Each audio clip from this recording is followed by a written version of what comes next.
city, as is testament to what we went to last week. And I would say there's no place where discussion like this is taking place in the country.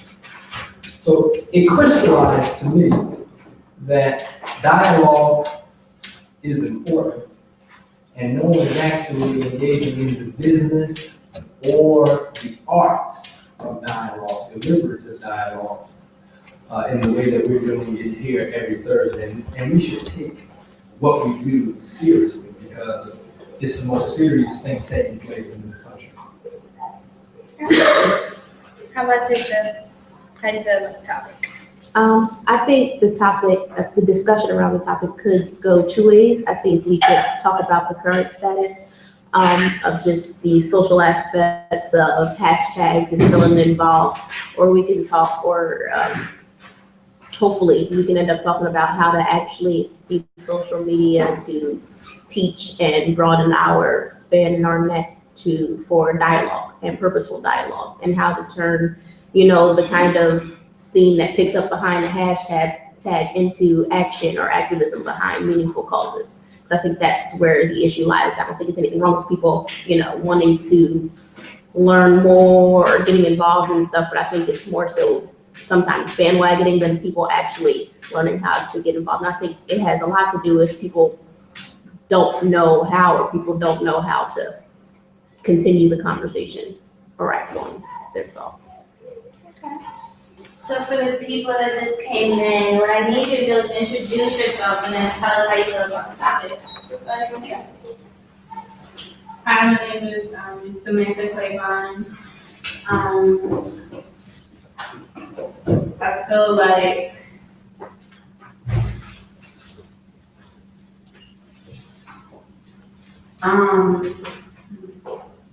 feel like media, like this is, I understand, like, there needs to be hashtags. I feel like the hashtags and the SoundBites that are currently in the media, I feel like they do need to be the reality, but they're not, and that's why we need our own media, because we can't have the system of media trying to, like, we can't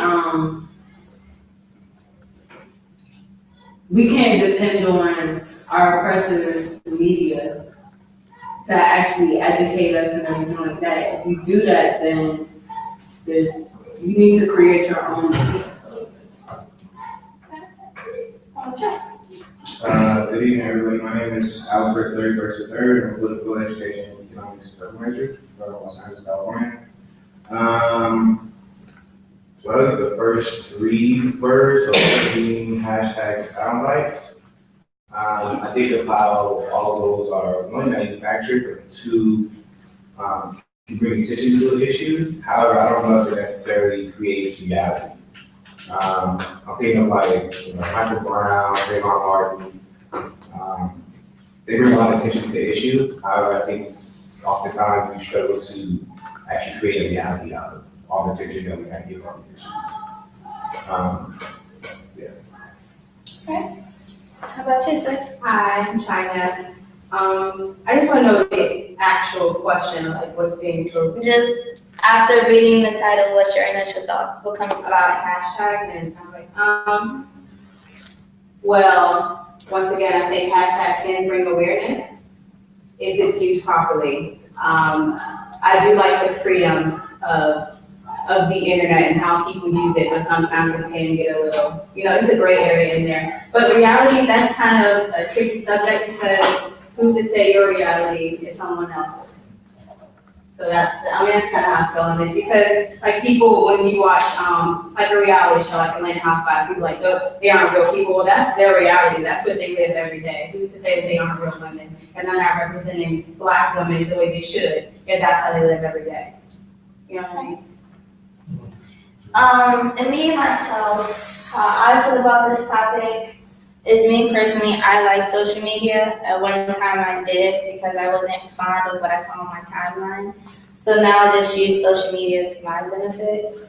Sound bites, can get tricky. I've been a victim of it. I've heard the soundbite and then I believed what the soundbite was wanted me to believe. I had the opinion that in reality, I pretty much agree with what everybody else said about reality.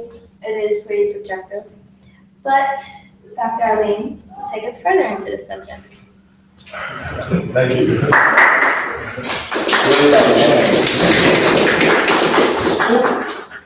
So this is going to be an interesting topic for me. I don't know about you, but for me, the reason is because I'm supposed to be the facilitator of a process called dialogue. And usually when I do that, I know something about the topic. This is a special occasion for me. I don't even know what a hashtag is. I kind of know what a soundbite is. And I'm not too sure about reality either. So I see some new faces, really new faces. So it probably would be okay if I took a couple minutes just to review some basic formalities. Dialogue is like playing a game, and there's rules. And when you follow the rules, then the game goes better. When you break the rules, then things get jammed up. So dialogue is collective thinking. Dialogue is to solve problems, is to answer questions, is to expand knowledge or even create knowledge.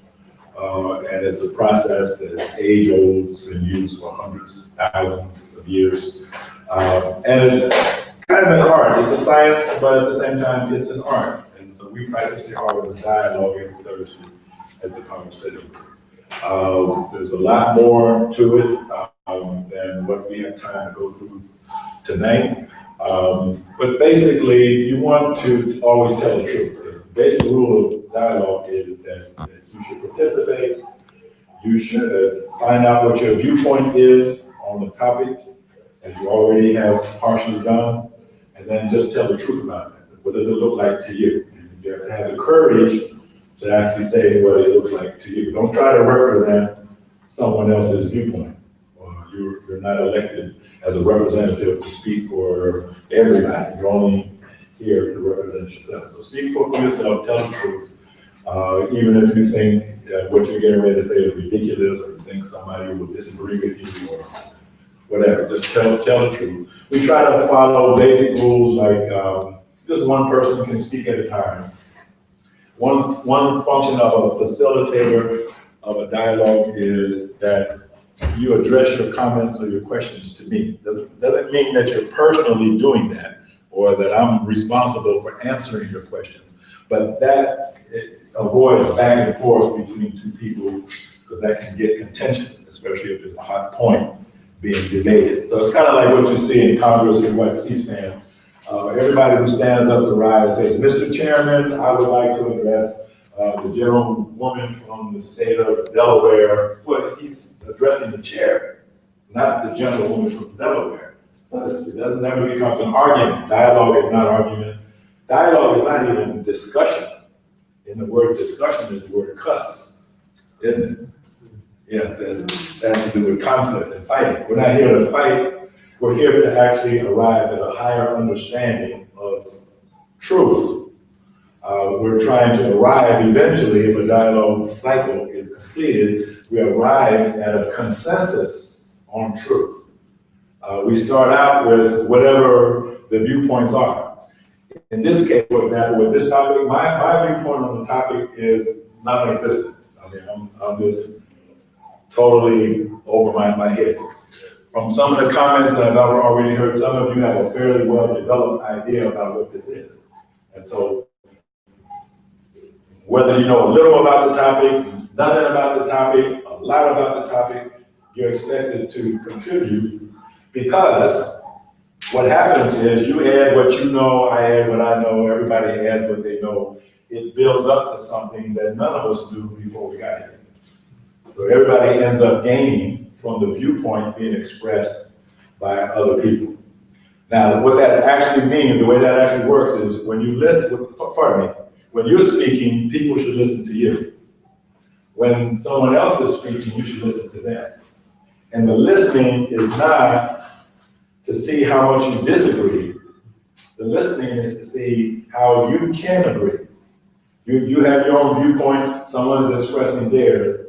Try to see how could I agree with this guy and maintain the integrity of my view, but how can I agree with this guy? And then that's how it tends to come together. Also, keep in mind, you have a mind, you have an opinion, you have a viewpoint, and you can change it anytime you want. So you might have a topic, you start out on this side of the topic, by the middle of the dialogue, you might be on the opposite side. So you have the freedom to change your mind. You are not obligated to be consistent. Just because you said A in the beginning, you don't have to continue to agree with that because you might find out something you didn't know before. And you say, oh, okay, that alters my view. Now I'm over here. So those are some general rules of dialogue that we follow. Now I also put up this word because the Power Study Group had an overarching theme of dialogue for the month of September. Now it's October, and our overarching theme is atonement. And so somehow or other, as a facilitator, my job is to figure out how do we tie the theme of atonement into the topic of the evening. So I'll figure that out as we go along. But we have a whole month to get that straight. So, again, for those of you who are new, one of the first things we do when we approach any topic is we get the words defined. We clear the words. We need dictionaries. We have smartphones. We have smart devices. We want to make sure that as a group, if we're going to engage in collective thinking, it's like a band that's getting ready to play a song together, you have to tune up. Everybody has to be in the same key, tuned up. Otherwise it'll sound horrible. So the way you tune up in dialogue is get the words defined. What do these words mean? So that we have an agreed upon understanding of what the words generally mean, as opposed to just having some private personal meaning that we attach to the word. And nobody else even knows what that is, but we just insist on using it. We think somebody understands what we're saying because it's a familiar word, but the meaning that's attached to it is different. That word meaning is important in dialogue because dialogue is really not about the words. Even though we pay attention to words, we use words, we define words, that's not really the important thing. Words are a vehicle towards meaning. Dialogue literally means the flow of meaning. So that's what we're after, meaning. So don't worry about the words so much. Let's be clear on the definitions of the major words.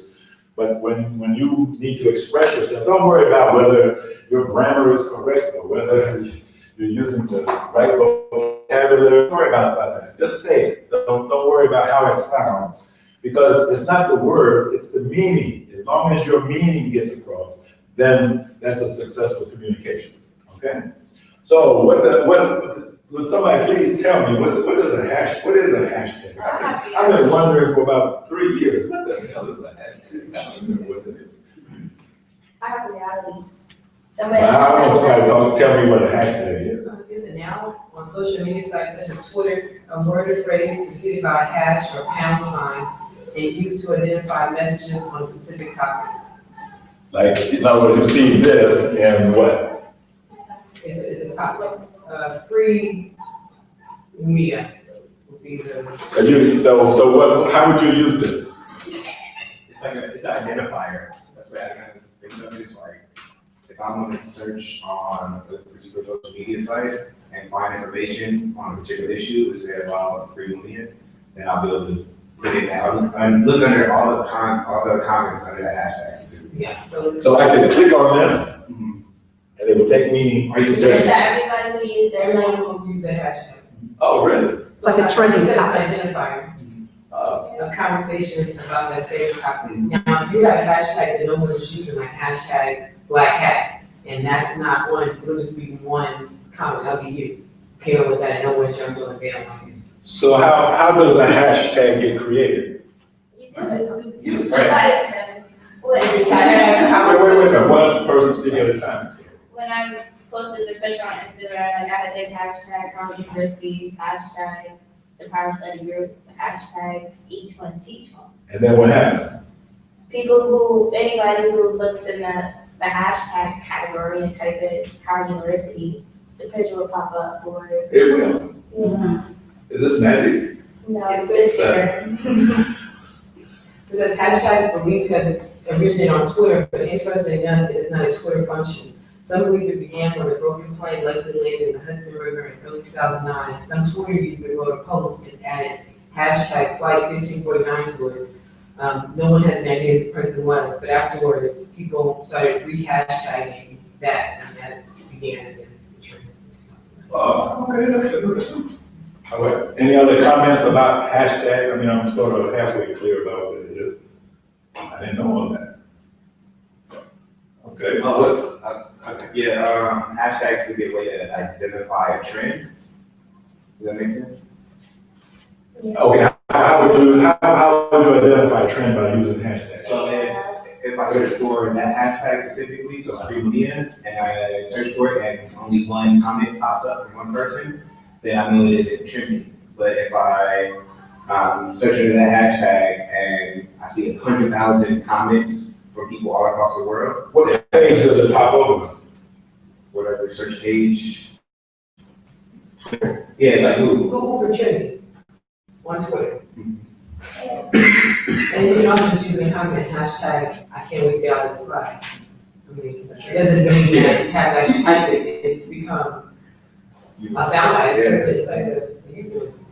You can also use it to converse back and forth. So if someone's talking about the MTV Awards and they have hashtag MTV Awards, and I go look that up, I can then say, add that friend because I want to say something about what they said, or I want to retweet or something about their comment. It's a way to go back and forth too. So you can look up people who are talking about the same thing that you're talking about or interested in, and you can keep that hashtag. And it's disconnected, but it's kind of a way for you to keep the conversation going or stay in the conversation of the hour. So a hashtag is a tool of dialogue. Yes. Oh, so does the Power Study Group use hashtags? Yeah, they have one on the text, they say down, hashtag. Yeah. These people, each one, it was something like that.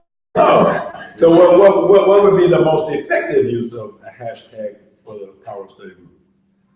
When it's a trend, if you hashtag something that no one knows about, like hashtag give me money, no one's really gonna. That might be a hashtag. They may do hashtag. I bet that is. Yeah, but if it's like something hashtag Ferguson or, No, but the powers, how would that work for our benefit? I'm just trying to figure out. The Power Study Group and Howard University and St. yeah, people. Then what would happen? Anybody see, like this, if you click on the hashtag Howard University or any of the hashtags. The way you look at that, Why don't you do it and show me what it's up? Alright. No. You just press the hashtags and everybody has hashtags. Oh. He doesn't. Oh. So- Okay, all right. So then it seems like every week, we should have at least one hashtag for every study group.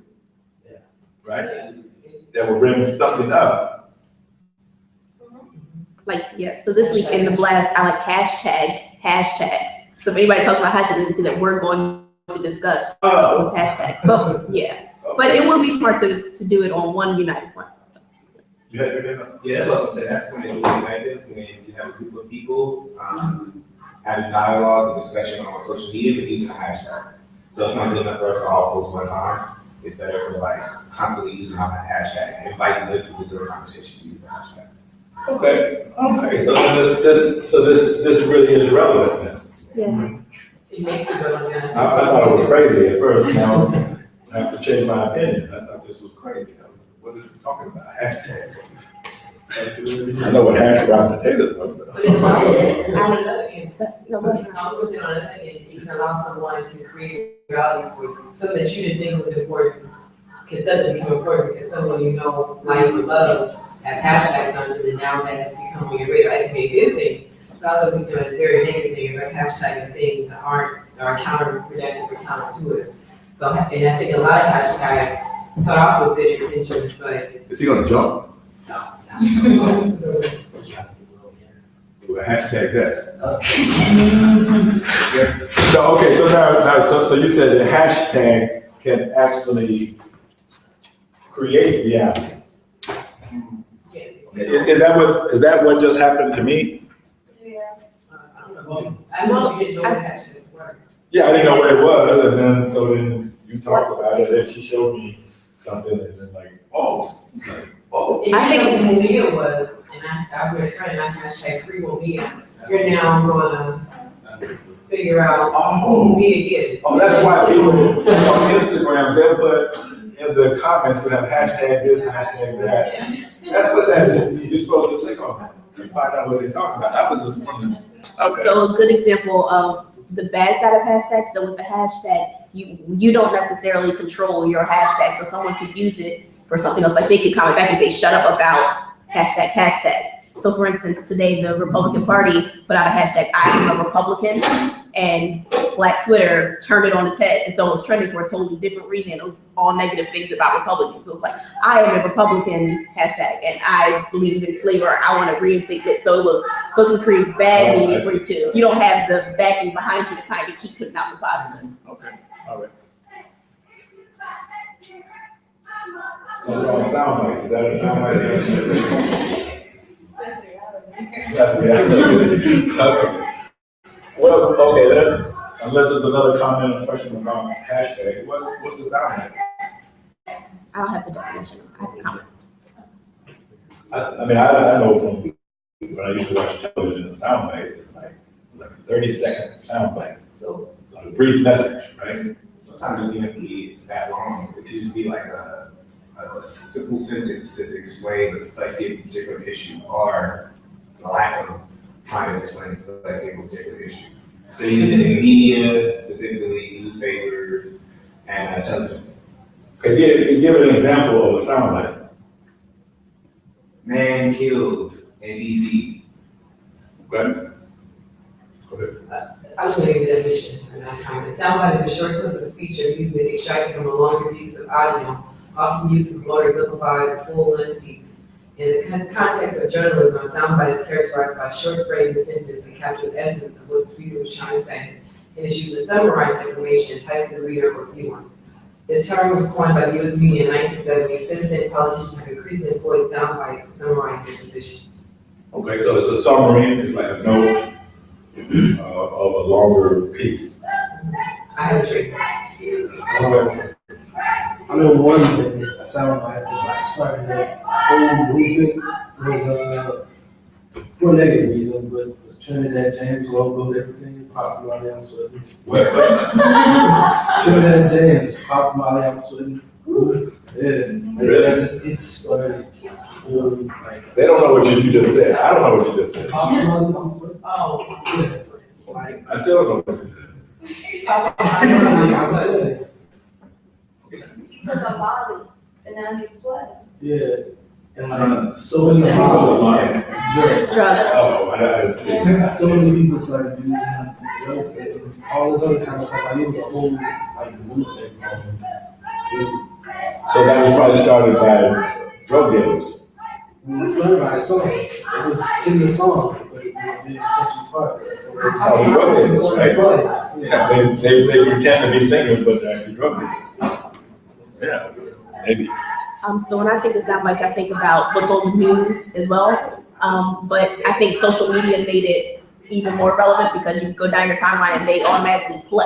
You know, so now it's like you don't have to be sitting in front of TV or you don't have to decide to watch the news, but this soundbite or idea comes into your home. I think a good use of a soundbite or a good example of one is when they had Mitt Romney for like 15 seconds say, I'm not gonna be the president for 49% or whatever he said. And that's, you constantly just use those sections and it just spreads like wildfire on social media.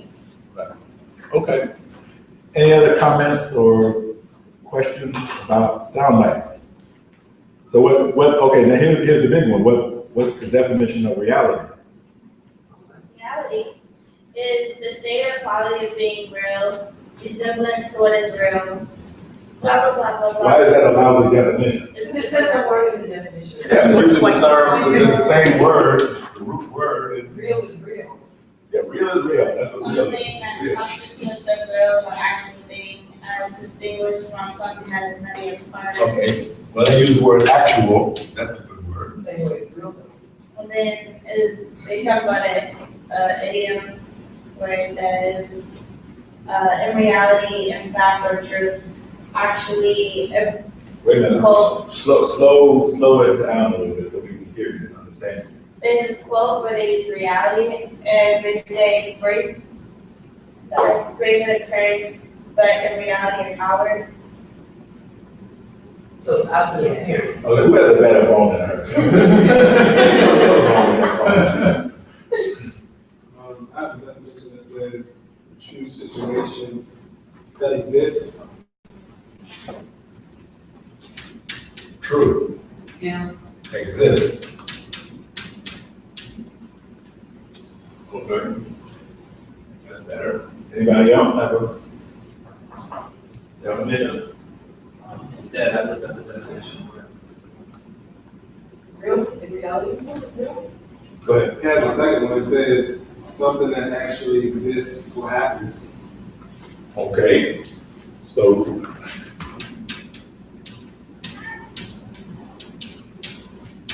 Okay, This, I'm on the real, it says this thing occurring as fact, and actual rather than imaginary ideal or consistent.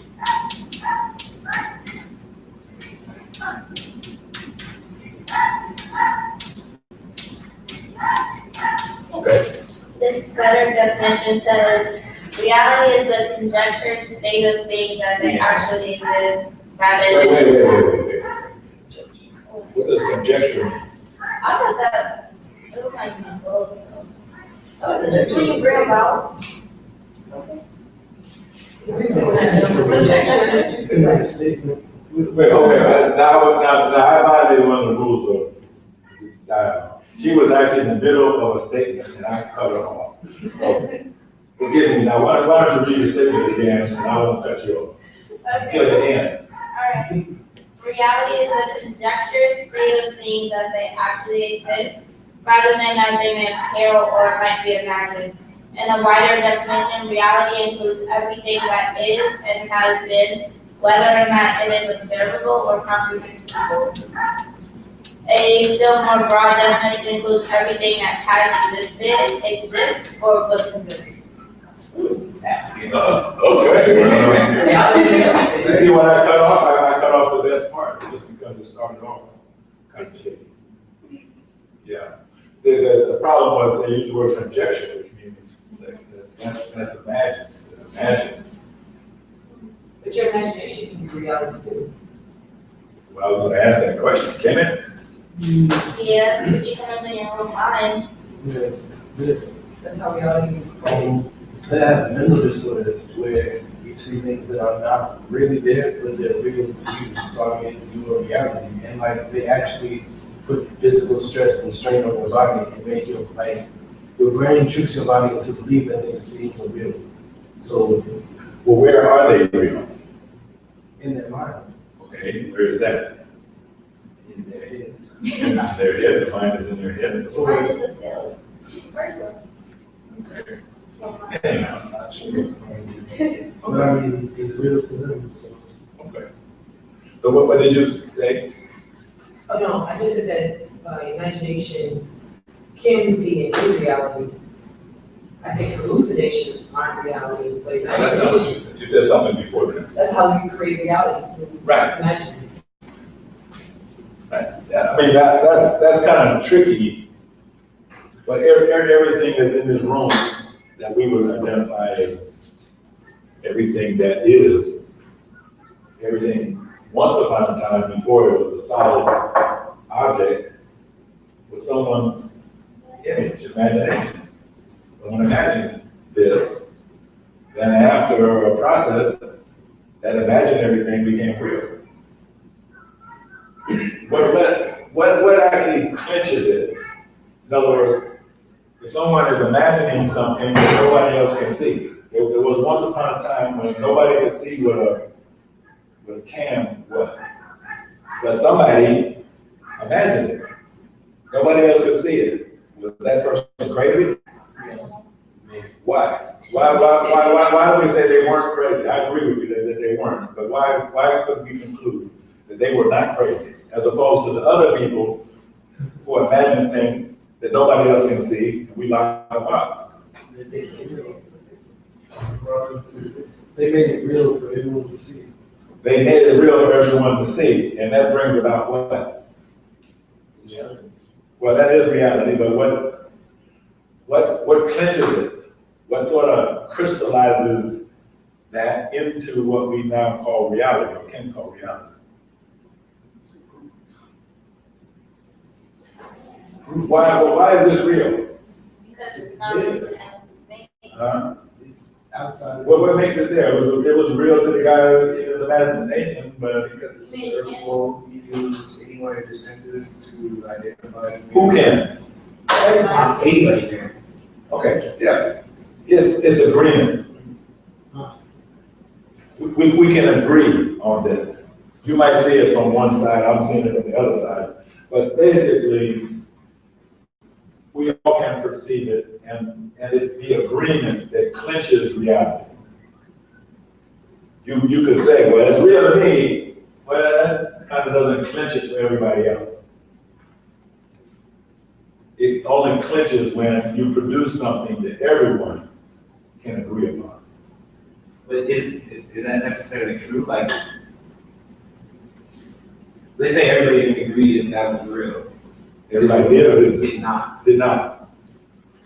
Well, okay, that's like majority rule, really. I mean, it is kind of arbitrary, just like that. 51 plus? Yeah. And if you're part of the 49%, then you're crazy. You need to be on Prozac. That actually almost works like that. Maybe not 49%. No, it does. I guess it goes back to like what when you talk about technology and power, like whoever has the power to create reality decides for other people what actually is real. So like it's just 51% and they say no, it's not true.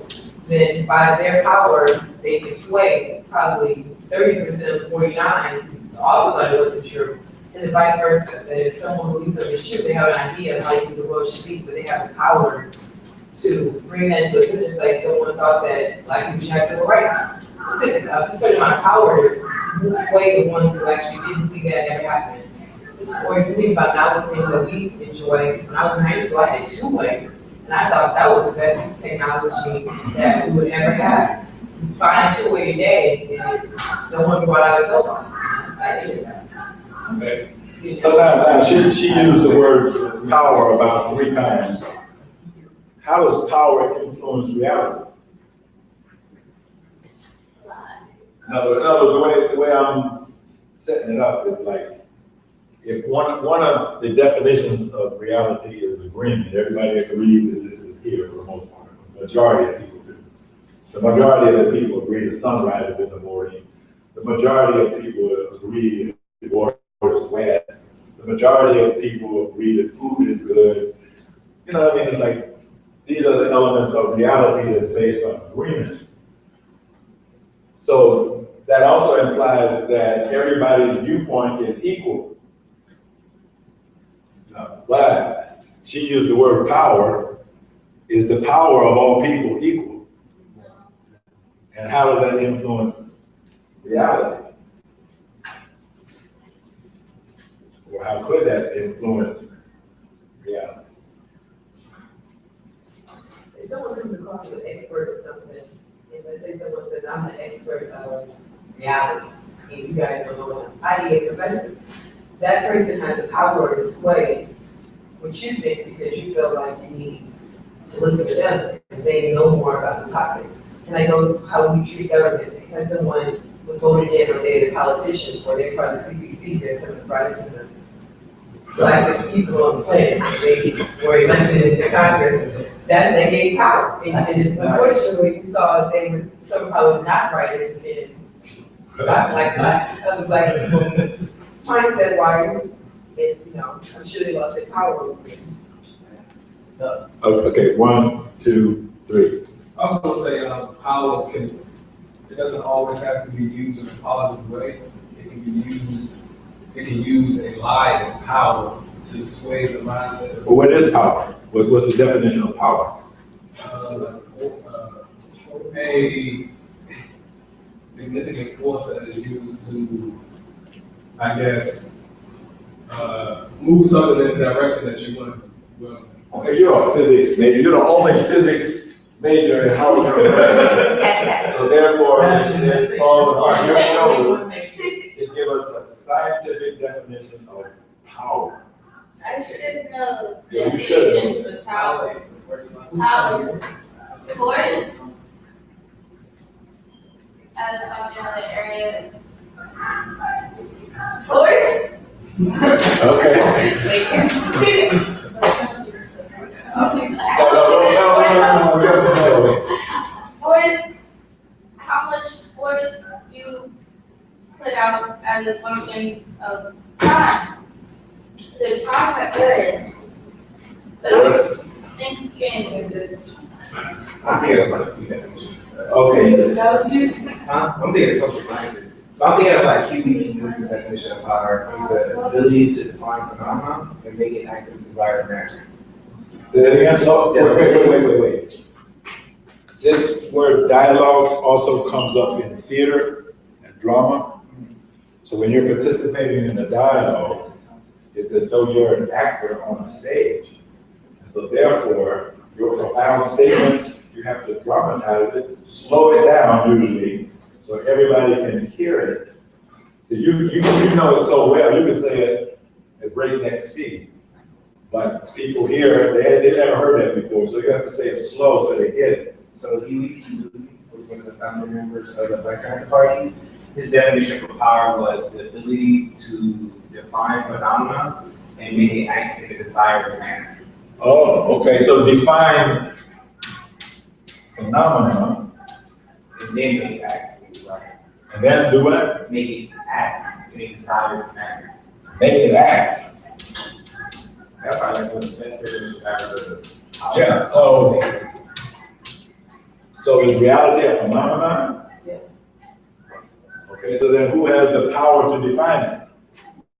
Now, I interrupted, you actually were next. Are you done? Yeah. Then you were third. I was actually responding to a question that you asked, but I forgot what the question was. The question was, what is power? No, that was before that. Before that, something to the effect, who has the power to do something? I don't know. On reality? Well, but the question, does everybody have equal power?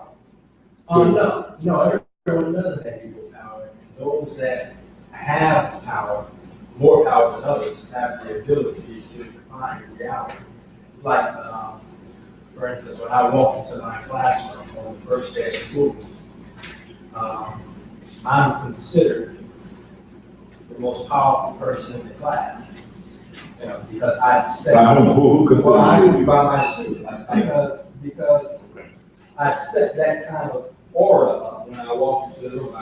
I walk into the room and set the kind of aura of dictatorship, And so they automatically get the impression that I'm the most powerful person in the class. But if I don't follow up that, if I don't follow up with that with intention, if I don't follow that up with content, if I don't follow that up with substance, then my power diminishes. If you don't follow up, make it, how did you say that, make it act? In a desired manner. Make it act in a desired manner. So in other words, if you don't make your classroom act in a desired manner, then you lose power. Got it. Okay. I was just gonna give like the definitions since we were talking about defining. I think we already have a person with ability to do something or act in a particular way, especially as a faculty of quality, that it has the ability to direct or influence the behavior of others for the course of events, political or social authority or control, especially that exercised by government, a right or authority that is given or delegated to a person or body. And that's an important one that we left out, like you should delegate power and leadership power to someone else to make decisions for you. The military strength of the state, and then they go on to more political concepts. And then of course the supernatural being, deity, or force. Okay. So now in that, my favorite definition of power is the ability to do work. The ability to do something. That's power. You have your hand up. We asked for the physics definition as well. Power is work over time or force and distance over time. How would you put the equation? P equals force and distance over T over time. Force times distance over time. Yeah, and force times distance equals work, so you could just say work over time. But Right.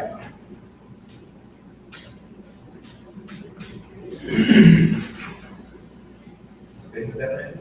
physics. Oh, physics. Yeah, the ability to, what was the definition of force? Mass time acceleration. Mass Force is mass time acceleration. times acceleration times D equals work. So it's the ability to accelerate mass, something that has physical weight.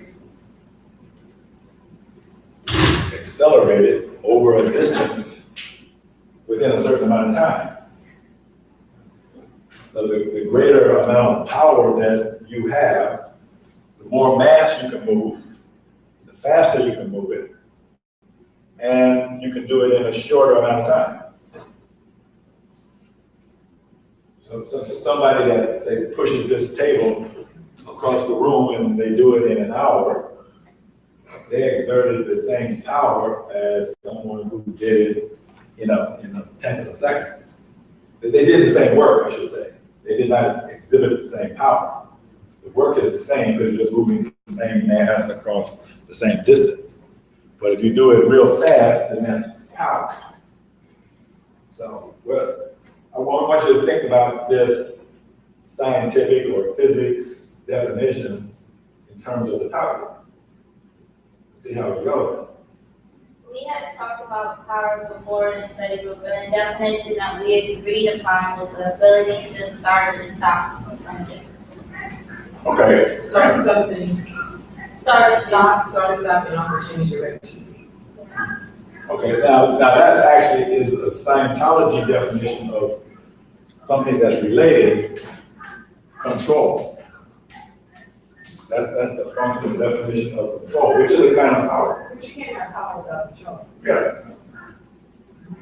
It's kind of like control is what you use the power for. You use it to start something, to stop something, or to change something.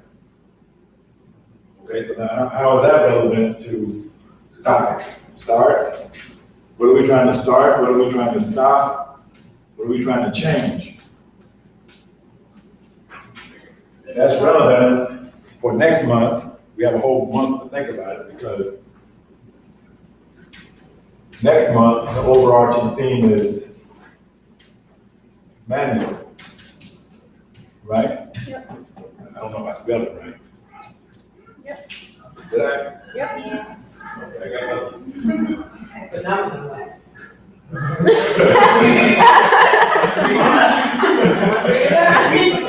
Oh, we're bringing up little stuff. I totally went about the word. Okay. Okay, so are we done with definitions?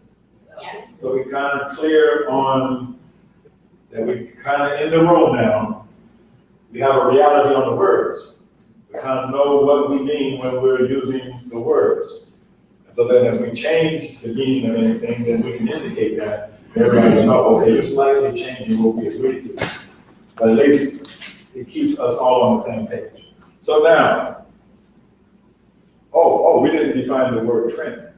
Yeah, I changed it, but figured that it's like an overall direction. What is a trend? She said overall direction, that's right.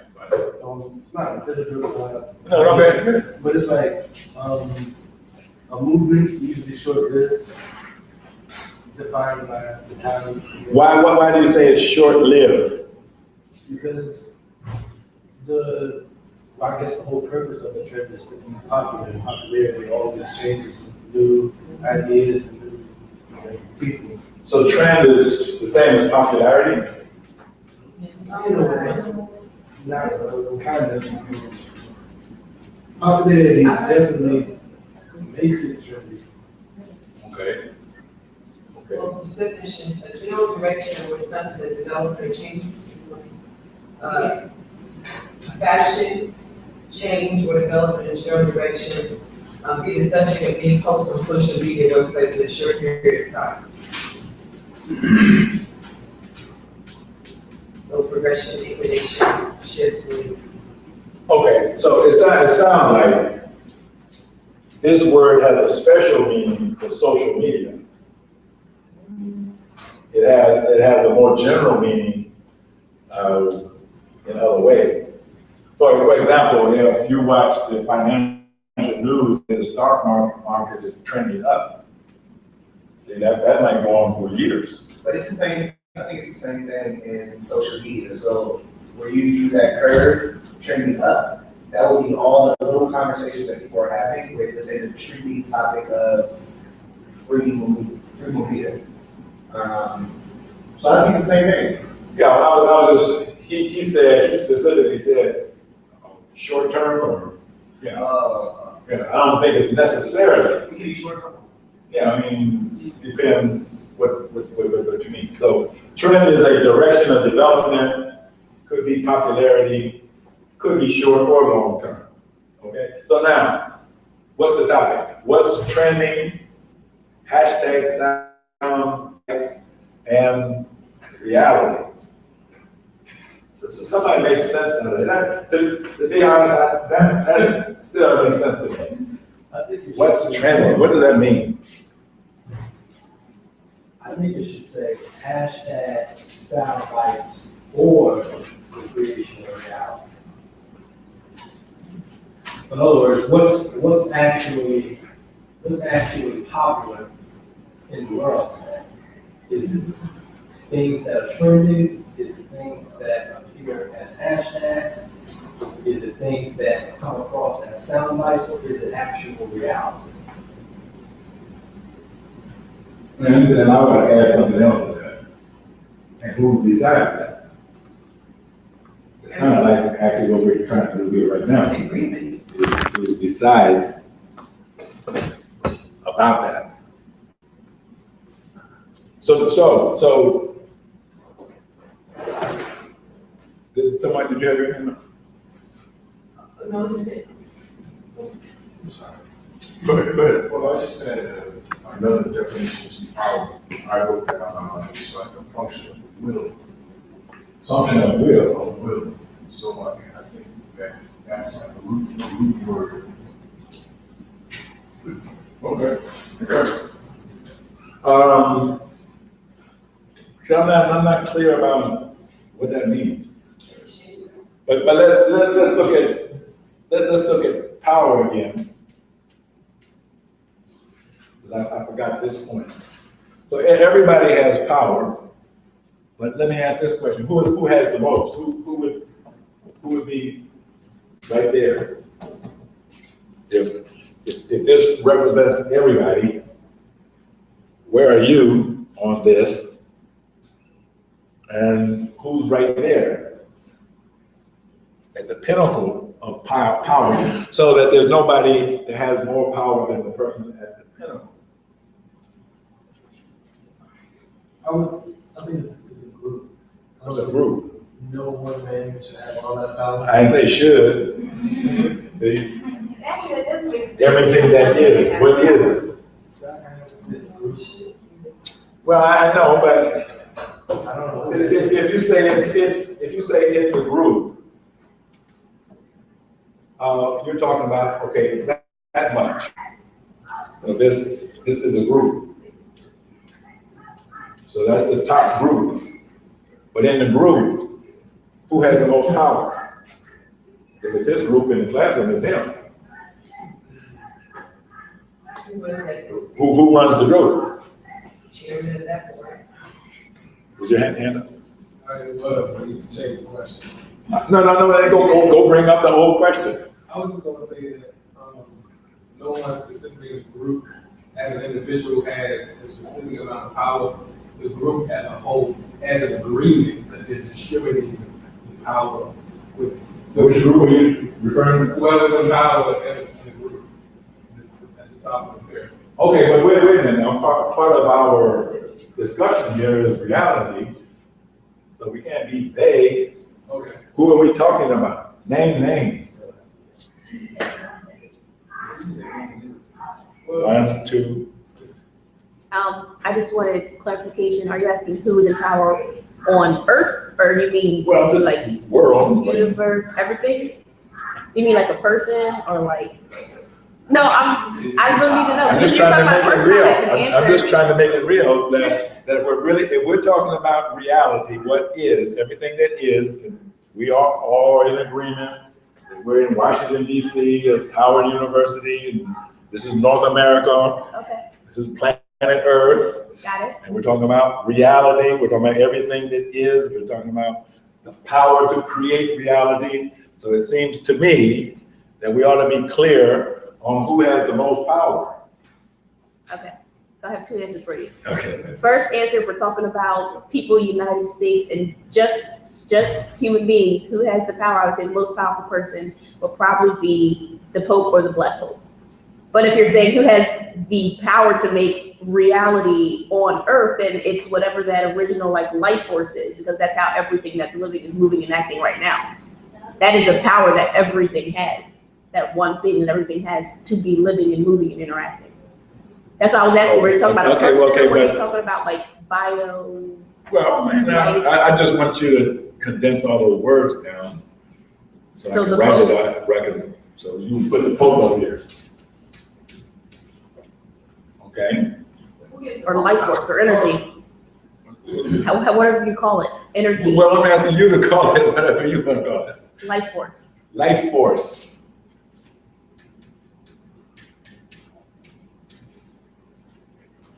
Oh, wait, 1, 2, 3. I think life force is, like theoretically, it's probably the best definition of power and how it should be in the world. But I think that one of the definitions of power was the fact that you can defer your power to someone else. So I can use my life force to ensure that the Pope stays the Pope, and I can give all my money and energy for that cause, and therefore I relinquish power, and that makes someone have more power than me, and that's actually stolen my life force. And then when I think about it being a specific person rather than a group, I have to agree with this brother here, is when he said that how can one person have all that power? It is a shared agreement amongst a group of people, i.e., we could call it secret societies, we could call it all those other names that we've heard of it, those families that run the world who have the most capital on the planet, and they decide what goes on in the world. And who is the top of all of that? Probably someone that they delegate to be the CEO. Like the CEO doesn't have the most power in the company.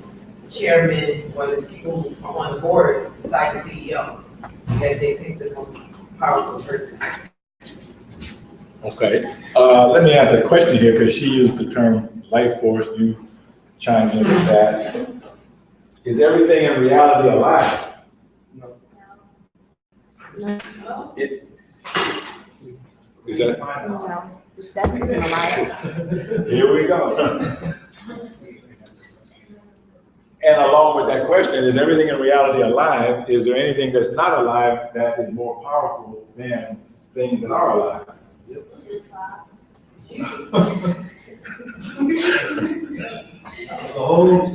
Religions.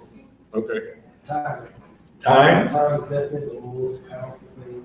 Everything can be destroyed at the right amount of time. The sun. Well, but what is time?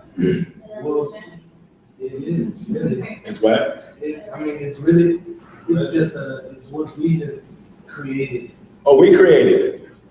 what we have observed. Well, wait.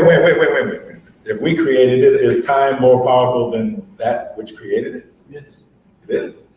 I could create something that's more powerful than me. Yes, you can. I could. Definitely could. It's not a computer. It's more powerful than me, No, and I created it. because if you can think it, like you can think it in your mind and in my thought, you are the creator. It's like saying we're more powerful than the original creator, but we're his creation. We didn't think of him. Right. He thought of us. Right. Technology, no one is more powerful than that. Like, I think if you could create technology, you never thought that it would do what it did. Some things you can create and get out of control, such as bombs and. Everything. Children. Yeah. So you mean that there's, you mean to say that there's not a human being that would be powerful enough or smart enough to defeat what some other human being did? A human being or a group of human beings? Well, Everything in technology, somebody programmed it to do. Like, it's not like electricity where it's just there in nature, somebody's controlling it. Everything in technology, like the way your browser works, there's somebody who actually programmed and coded that and controls that. That's why I said, that's why I think, like, man, it's definitely more powerful than technology because they created. There's actually code, books and books and books of code that controls what your car, computer, phone, everything does. so then who are you putting up there now? I say man, but I'm saying who currently runs the affairs of the world. I'm just trying to complete this. That's a question, it's not a statement. Is the person who has the most power the one who has the greatest ability to veer everybody in one direction? Yeah, dude, I would say, in keeping with the topic, the person with the greatest power has the greatest power to create reality. Okay. So my next, so my next question. That's what I think, that everybody doesn't necessarily agree with. So in this reality, in this world, that person has to have the most money. Why? Because money controls, well, money is really what is used to maintain the power that they have. Like, you don't have a source to, go ahead. You start. I'm gonna say. You don't have a source to. I guess if you don't have something valuable that somebody else would want to take from you, that separates you from other people, I guess that gives you power, then you really non-existent. You really are irrelevant. In regards to, yeah, I guess so. I mean, those who are at the bottom of this pyramid, the reason why they don't have a lot of power in this world is because they don't have whatever tool is used. Well, you started out talking about money now. Are you backtracking? Well, money is. Are you backtracking? Or are you still with the money? I'm still with the money. So then, now let me see if this is true then. According to you then, the person who is at the top here is the money man, the guy with the most money. Okay, who is that? Queen Elizabeth. Okay, so then you would put the queen up there. Yes. And that's all about money or pounds or whatever. Yes.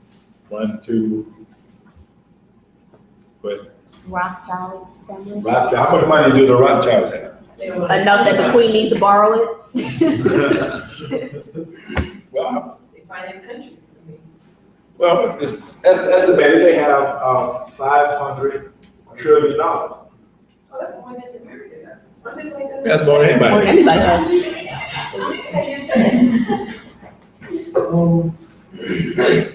I say ideas.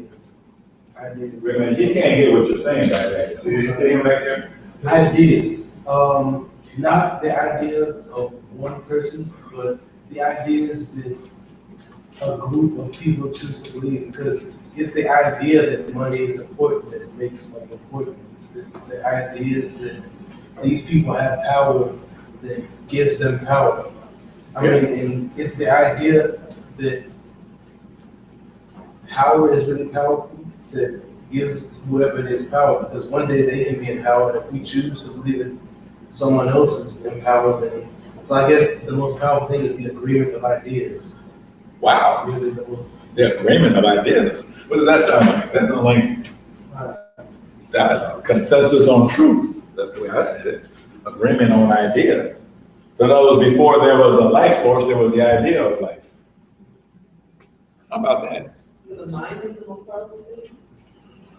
Well, what about the idea of the mind? Oh, let's make a mind. What makes the mind work? How about God itself?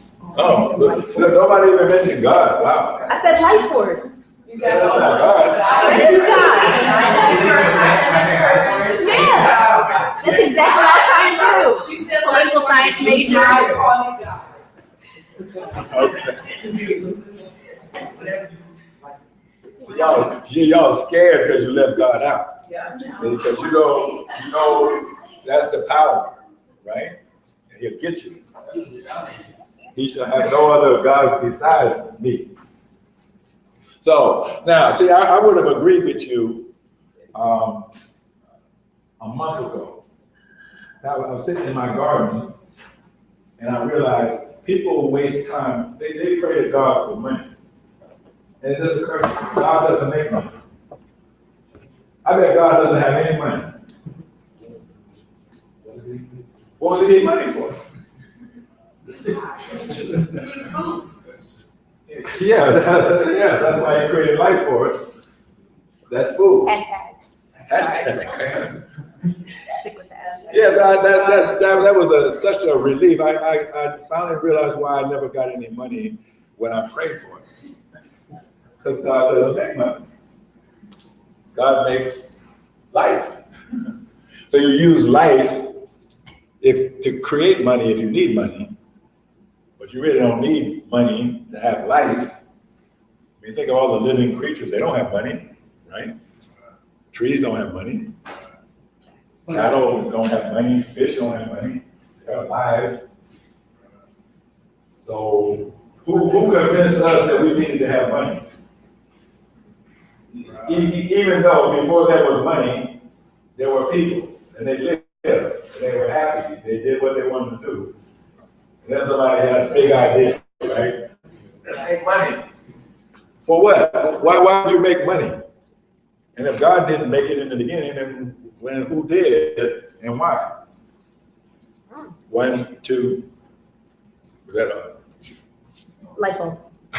Yeah, I guess if you said that God is like, you go on that definition, then that money is there to take life. That would be the whole purpose, because it's the opposite of what God is. When He creates something that is the opposite of God, would have to create something to destroy life. And think about what it's. Wait a minute, you're saying that money destroys life? Yes. Does it? Yeah, the idea, the concept, the hunger, how much life is wasted trying to acquire, accumulate, only to lose it all over again. So it's like building a house of cards, to knock it all out, spin it all up, and then have to rebuild. But doesn't that make more money? Yeah, but then you still have to spend more life to get that money. It's not like we just go to our Monopoly board and say, let me get you the 5 metric. Okay. We gotta spend actual life in real things in order to get something that's not real. Like time. Oh, Like you have to energy. spend, say it again. You have to spend, what, real things In order to get something that's not real, so. in order to get something that's not real. What does that sound like? Crazy. Yeah, that actually sounds crazy. You spend, say it again. You spend what is not real What is real to get something that isn't? Yeah. to get something that isn't real. So for instance, what?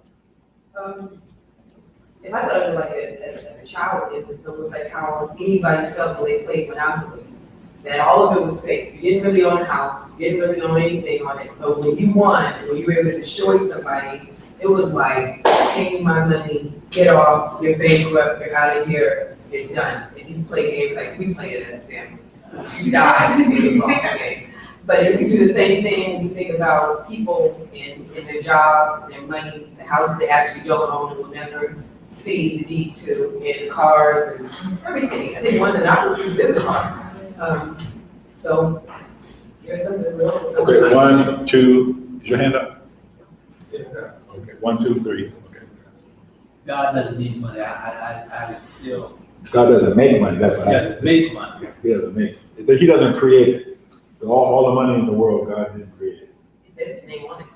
Oh, okay, all right, so he did great. What about things like precious metals, things that are used as a medium of exchange? God created that. Right, and that's. But he didn't that's- create it as, But that's not money.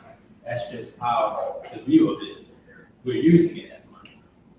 Well, my thought on that was, I was trying to figure out what is the wealth of God? And the wealth of God is what he created, which includes precious metals, plants, animals, air, water, the sun, that's wealth. That's real wealth. He didn't create money. Everybody's praying for money, and all of the religious people that money. They need money. You think God needs money? No, I don't think so. Well, And the reason I think so is because if he needed money, he would have created it. What if he existed on a human level? How would he be able to maneuver throughout the world without the need for money? On the 8th day, so the same thing, he's counting. So you were next. My comment goes with this idea of money.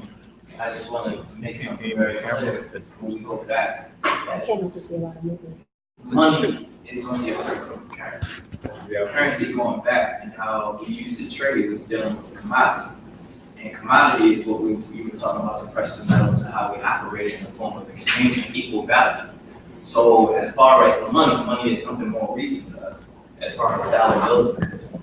But as far as how one used to exchange equal value for another value, commodity exchange, and how the world operates in an international sense, that can't be compared to the discussion of money, so to speak. Money is, as far as the dollar bills is concerned, we can trace that back to the origination of a nation, not necessarily how man used to. Well, if you trace it back, where would you end up? Babylon. The Phoenicians? 17, Babylon. July 4th, 17. All those into Babylon. You didn't know. Pardon me? Wait, that one. We got three people talking. So most wealth came from the earth. Like, No, I didn't say well.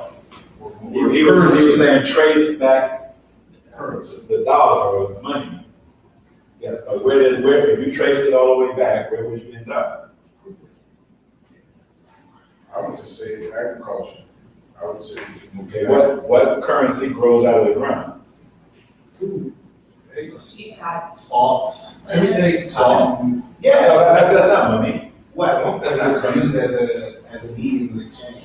I agree, but it's not money.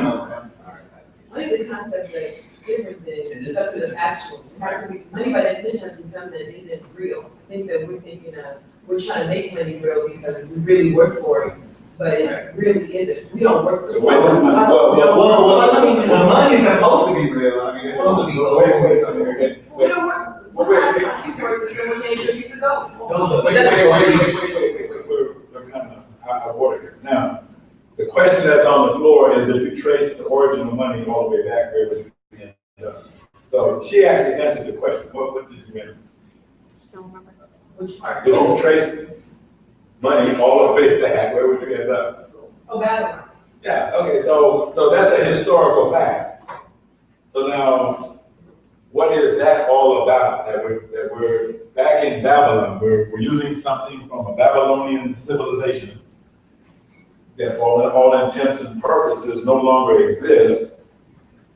But we have this thing called money that was invented.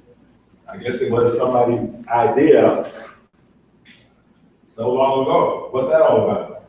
The purpose of money was to make some people more power and some people less powerful. It's just like, it's an exchange, like somebody had said. But the balance is never reached because you're constantly paying for things and you're making other people richer while you're only poor and you're still only work for nothing.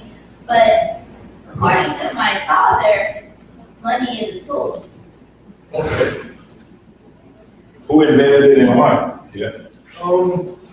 Why they invented it was, in all honesty, necessity is the mother of invention. So what I learned is that the purpose of money was to take away okay, say I had a chicken and I produced chicken eggs and you make, I don't know, salad for a horse. And so I came to you with chicken eggs and you said, I don't need chicken eggs. I just want chicken from you last month. Why would I need your eggs and I have the chicken from you last month? And so now I can't buy the saddle that I need to go out and plow the fields for my family and the chickens can eat. And so now I die. And so money was created to say, okay, well, here, you pay me this much for the chicken eggs, and, you know, you pay me this much for the saddle. That way, we all have a means of living. Okay. Because the barter system didn't work. Right, so money became like a universal unit of exchange. Yes. So we don't have to bother with eggs and saddles and, okay. Okay. No, go ahead. Oh, I think that the way that your definition of money is like how we would all want it to believe money is, that money was invented as a way to simplify our lives, like our debit cards or checks.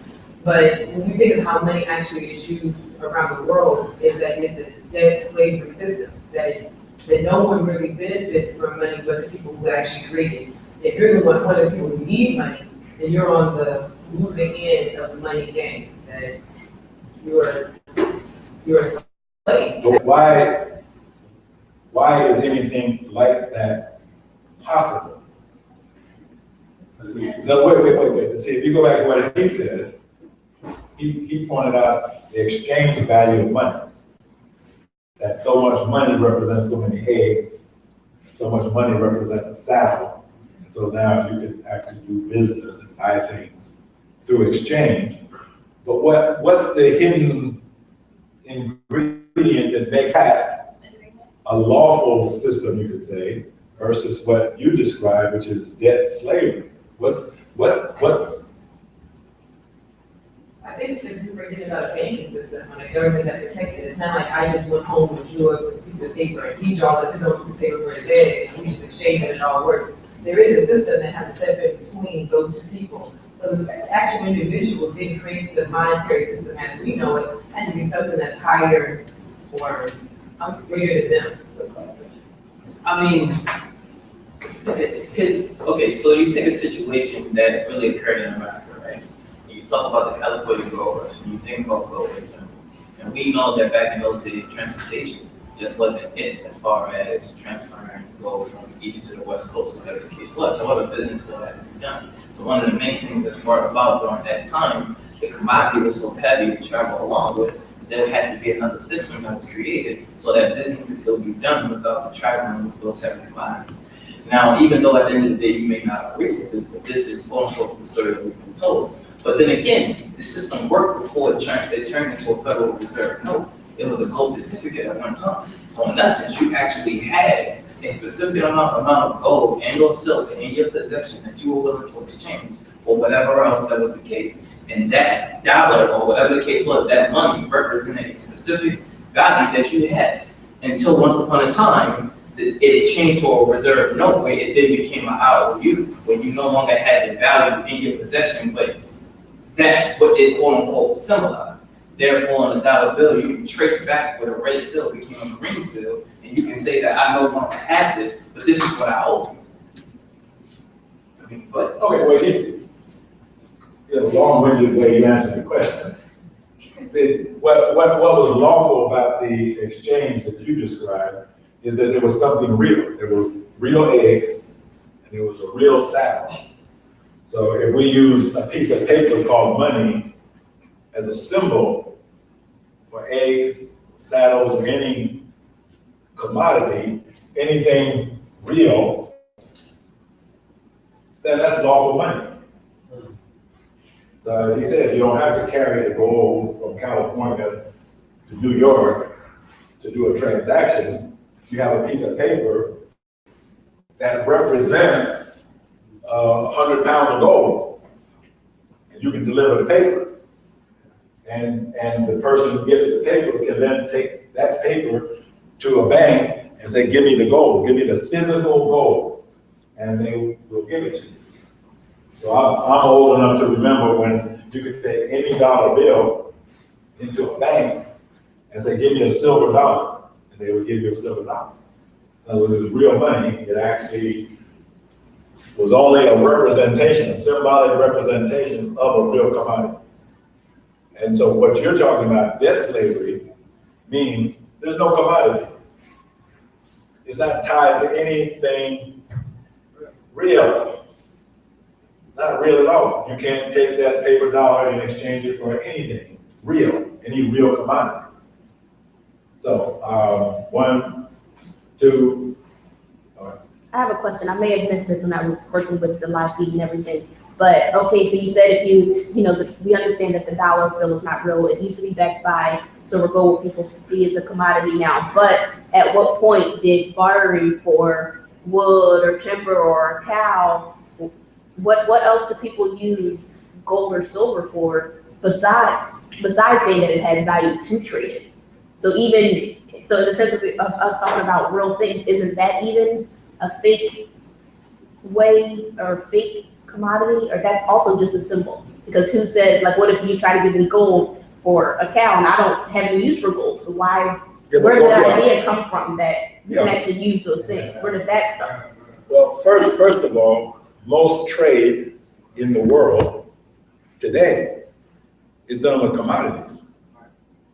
In other words, Japan sends a shipload of Toyotas to San Francisco, and then San Francisco sends a shipload of scrap metal to Japan or something, meat or whatever. So that's actually how world trade is conducted to this very day. Now, you're right, see, the gold, the silver, and other precious metals are symbols too, but they also have an intrinsic value as a symbol. What is the most important aspect of, say, gold or silver as a symbol, as opposed to, say, a paper dollar? It could be, oh, I'm sorry. Well, go ahead. I was gonna say it can be transformed. I mean, as far as What can be transformed? the actual metal itself, I mean, from the metals, it can be transformed into weaponry. What can be done? What can't be done? Easily destroyed. It can be destroyed. So it becomes a perfect symbol for wealth because it can be destroyed. So it has the same characteristic like the wealth of God. You can't destroy his mountains. You can't destroy the rivers. You can't destroy, I mean, people try, I know. But you really can't destroy God's creation. So the natural symbols for wealth would have to have that same characteristic, indestructible. Now, of course, paper is very destructible, right? You can tear it up, you can burn it, it disappears. Where's the wealth that it represents? There is none. I think that the power of money, I think that it goes beyond a commodity because we've been miseducated is the money magic aspect of it, the magical attributes of money that people think that money is more powerful. And if I came to you and I said, let me have all the money in your pocket, I'm gonna give you a piece of scrap metal, and I say, well, guess what? It can't be destroyed. You're not giving me a dime for that because you don't have enough power, or at least you don't think so, to know what to do with that scrap metal. So you have to have people who actually, so if you think about how world trade is, these are people who actually know how to do something with their hands and do something on this planet that's traded to someone else who also knows how to do something. But when you get a bunch of people who don't know how to do anything, they'll be willing to give their power to money magic and actually take the paper dollar, which is used as almost like the people who use it. Not to be mean, but we all use money, but most people, if I gave you a piece of gold and I said transform this. Yeah. Yeah, so again, that just kind of ties into what I was saying before, sitting in the garden. You see, God gives you wealth in the form, gold, silver, corn, chickens, timber, water, whatever.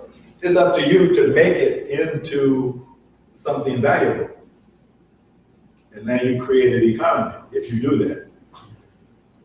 But the lamentable fact of it is what she said. Nowadays, almost no one knows how to make anything. So therefore, that makes you or renders you completely dependent upon the magic of money. I get that money, I get that money. Because otherwise, what am I going to do? I can't make food, I can't make clothing, I can't make cars, I can't make anything that I need. I have to get it with money. So I gotta make money. Where do you next? You covered it. I thought somebody. Well, I was gonna say that not only is gold and precious metals valuable because it can't be destroyed, but they're also valuable because they're high conductors of electricity. High conductors of electricity. Oh, explain that. Well, I mean, you think about copper. Copper is a conductor of electricity, but because it's not a precious metal, it's not something that cannot be easily destroyed.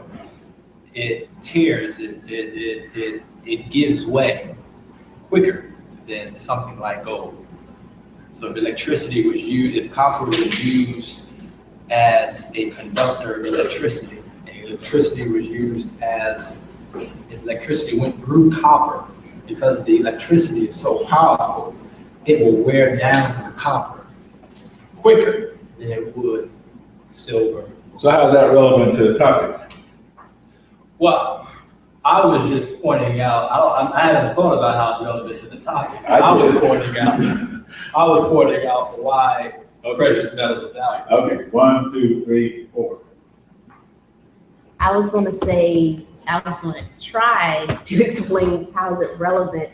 Okay, put yourself on camera. I'm gonna do it. What I was gonna say, I no longer want to speak, thank you. What I was gonna say was that these mediums that we talked about, I guess we kind of have to define if they're going to be mediums that can be useful to us or of value to us, and what kind of reality are we going to create or let be created through those mediums? Okay, well, I'm trying to I'll come back later. relate That was to what relevant. he said.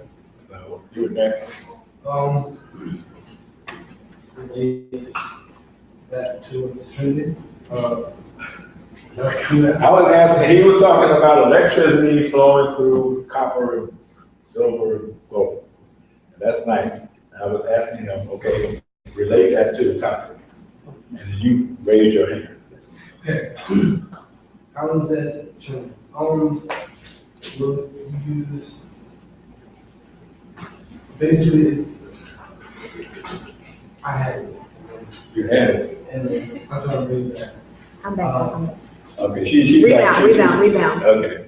Are we going to allow these things to be weak conductors, or are we going to use them to be strong conductors of strong dialogue and atonement for the things that need to be changed in the world? All right, okay. Oh! All right. Thank you for the alley. Listening to what everybody said about how we're bringing it back to the topic, hashtags, first, hashtags can be created by everybody. So everybody does have individual power.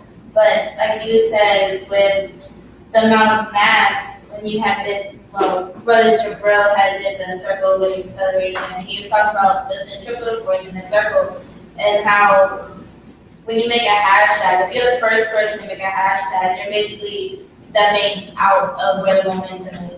And then if you step out, then you may have people that support you. And the people who support you will be the mass, will be the people that's behind you. And so the more support you get, the more power you have in terms of hashtags, in terms of SoundBites. SoundBites are really, for the most part, funded by news channels and other people who have power, who have the money to make those SoundBites. They have the ability to distribute it. So their power is that of SoundBites. Okay. Who else had their hand? Yeah, I'm still kind of back on power and gold in terms of, like I said, for instance, back there was a time in history when people gave away gold to the continent of what they now call Africa. They gave away gold because they had so much of it, they didn't really consider it valuable. So, I mean, a lot of it is based on the time that you live in too. You know, that you had the Iron Age, or how important is iron now, or steel? It's important, but you know, that civilization was built, and I mean, it kind of, I think a lot of it has to do with time too. You know, the time that you live in. In this time that we're in, money seems to have a great about pulling power, and I think that that's waning. And I think that, there's a time coming that something else will have more influence and power than the money that we're now dealing with. Okay. Well, I mean, like what comes to mind, you like during the time of the Mali Empire, Mansa Musa had so much gold that when he went on Hajj to Mecca, he created inflation all over the world because he was just giving away gold. Because in Mali, it wasn't a money society. The reason why people didn't need money was because if you have enough food to eat, you have a place to live, you have everything you need, and you get it, what we would call free, what do you need money for? Recently, in recent times, and I've told this story at the study group before, first visit I went to Libya, I was immersed in a non-money society. You go in, the first experience going to a coffee shop and drink coffee, then you say, well, how much do I owe you? They look at you like, are you crazy? You said you wanted coffee, didn't you? Yes. But what are you talking about paying for it then? You didn't like it, or what's wrong?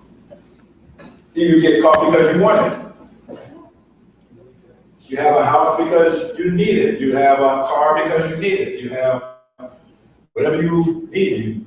You want to be a doctor? Okay, you go to school. It's free.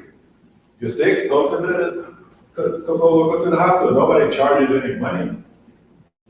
So there are examples, even in the contemporary world. Here's a non-money system.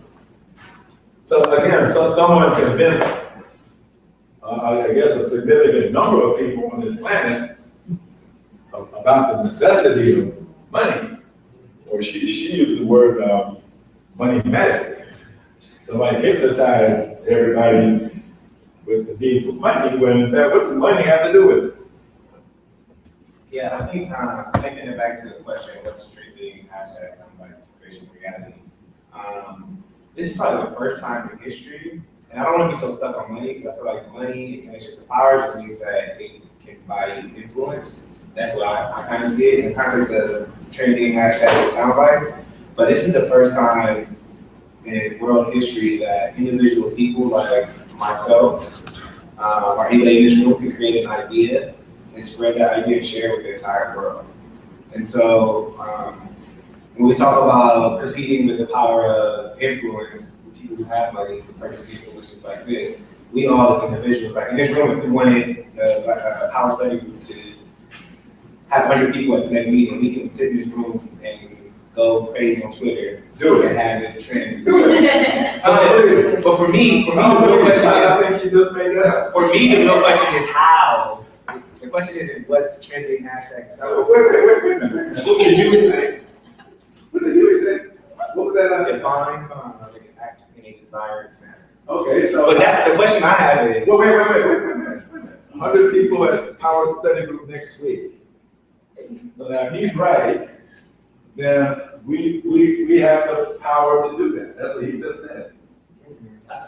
So now, you tell him that he's wrong. Prove to him that he's wrong.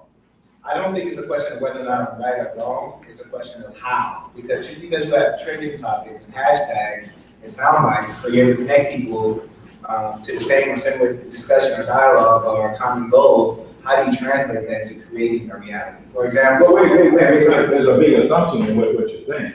Is that it's possible that can happen.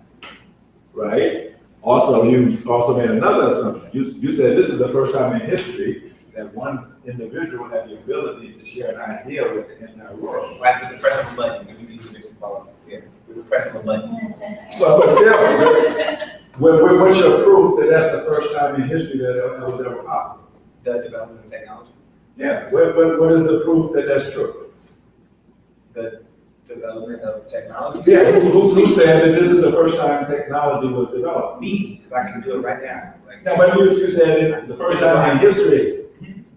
Okay, so you mean to say that there's no time in the past that was a technological society? I don't think to this degree, and I don't think to the extent of how globalization has impacted the rest of the world today. So the region of it, Okay, so again, anywhere in the globe for the most part right now. I mean, so you're giving the standard history, you're giving the standard teaching on history that says essentially civilization started 6,000 years ago and has reached its peak now. No, you're gonna get a whole bunch of other stuff in there. I'm not talking about civilization. With the use of technology, we have never been able to spread ideas and share ideas across the world with such least amount of time. Okay, how did the idea of life force spread all over the planet? How the term life force? How did the idea of life force spread all over the planet? It wasn't a push of a button, was it? Yeah, but life force isn't an idea. It's not? No. Somebody said it. Who said it was? Somebody in here said it was. I said it was. Yeah. I know you before I existed, I'll tell you that. Been thinking about me for years. So what I'm sort of picking on you right now to illustrate one of the basic functions of dialogue is to challenge assumptions. People make statements, they're usually not aware of the underlying assumptions in what they're saying. And there's evidence that show that millions of years ago, there were civilizations, human civilizations on this planet that were more advanced than this one. But I never used the word advanced. And I never. Well, I'm just saying. I'm trying to look for words, but I'm just saying. I was very particular. I was trying to be very particular. I was just showing a technique. Challenge someone's assumptions in what they're saying, and then see what happens. Okay. I think that you get me every time. I forget. What was the question? What was the question before you confused everything? No, what was it? You said, was it how did the topic relate? Yeah, well, it came out all the way back to him. He was talking about electricity and gold and silver and copper. And I just said, well, how does that relate to the topic? And then you said something that made you go boom or something. So I'm gonna piggyback. I'm gonna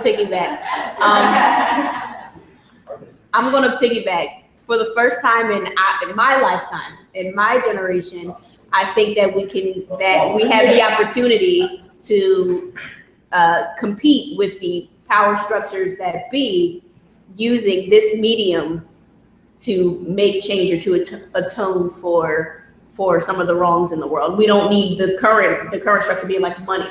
For the first time, someone who's a nobody, who has no money, can wield a lot of influence. But you're going somewhere totally different with that. So you raised an interesting question. You said something about ordinary people have the power to. Yeah, to compete with the power structures that be. Wait a minute. Who owns the internet?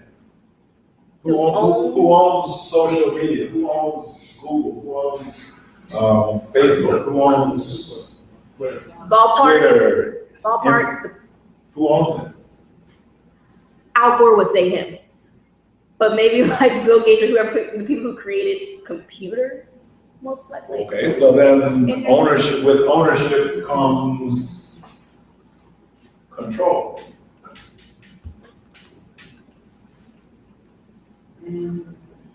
How can you control what you don't own? Yep. Well, you suppress technology. So it's almost like money, where, you have the illusion that it's actually real. But it's not real. If it's not real, then what is it? What is it actually called? Magic. Although, now this was a term that has not been used widely in the last 10 years. Voodoo. That refers to internet, computers, all kinds of stuff like that. It's a term that's sort of been dropped now. It ends with this word. Virtual reality Power Rangers. Yeah, virtual reality. So they decided to drop the virtual. call it reality. And a lot of people don't know the difference. They don't know that they're actually dealing in virtual reality as opposed to reality.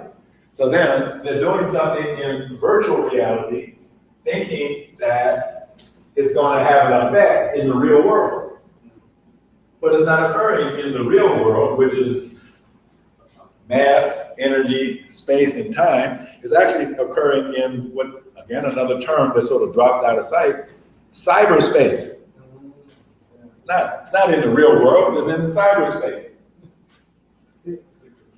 It's literally, the internet is just a wire going across the world.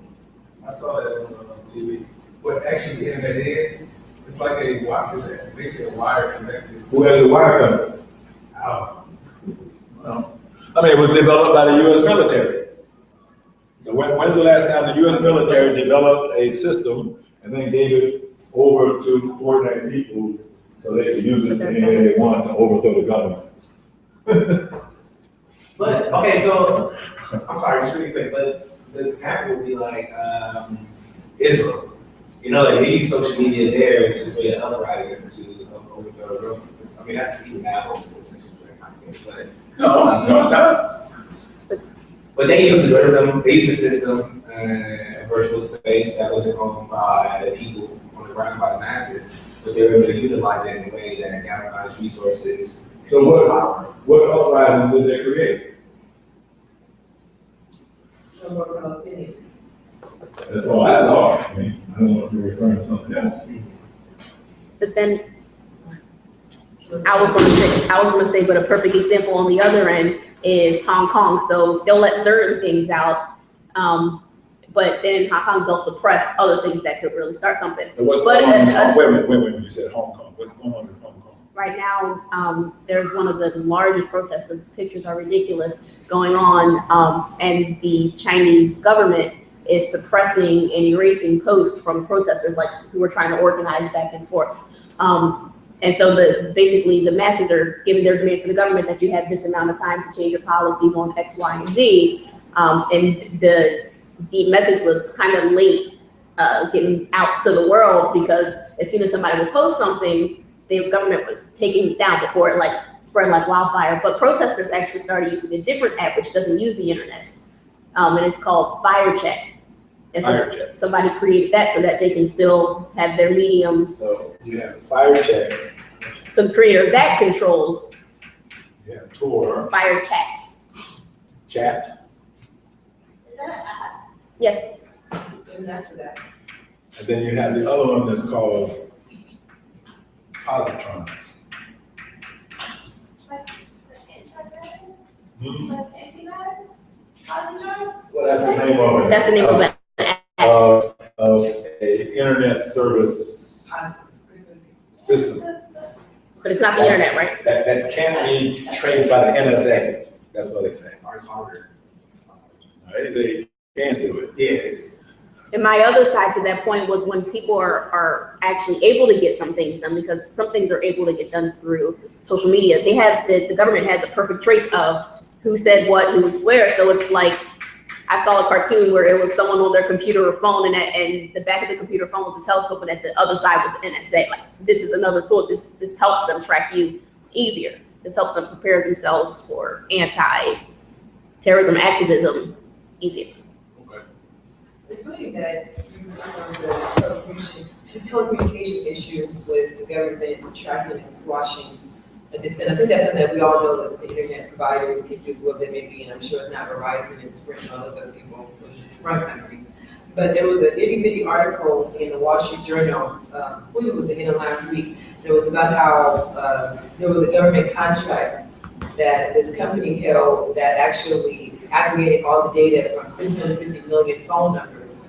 And so the government, trying to be fair and all, decided they wanted this contract to go up for bidding. It was like a $400 million contract that this company had for like 14 years. The new company it doesn't matter, but the new company is called New Star that wants the contract.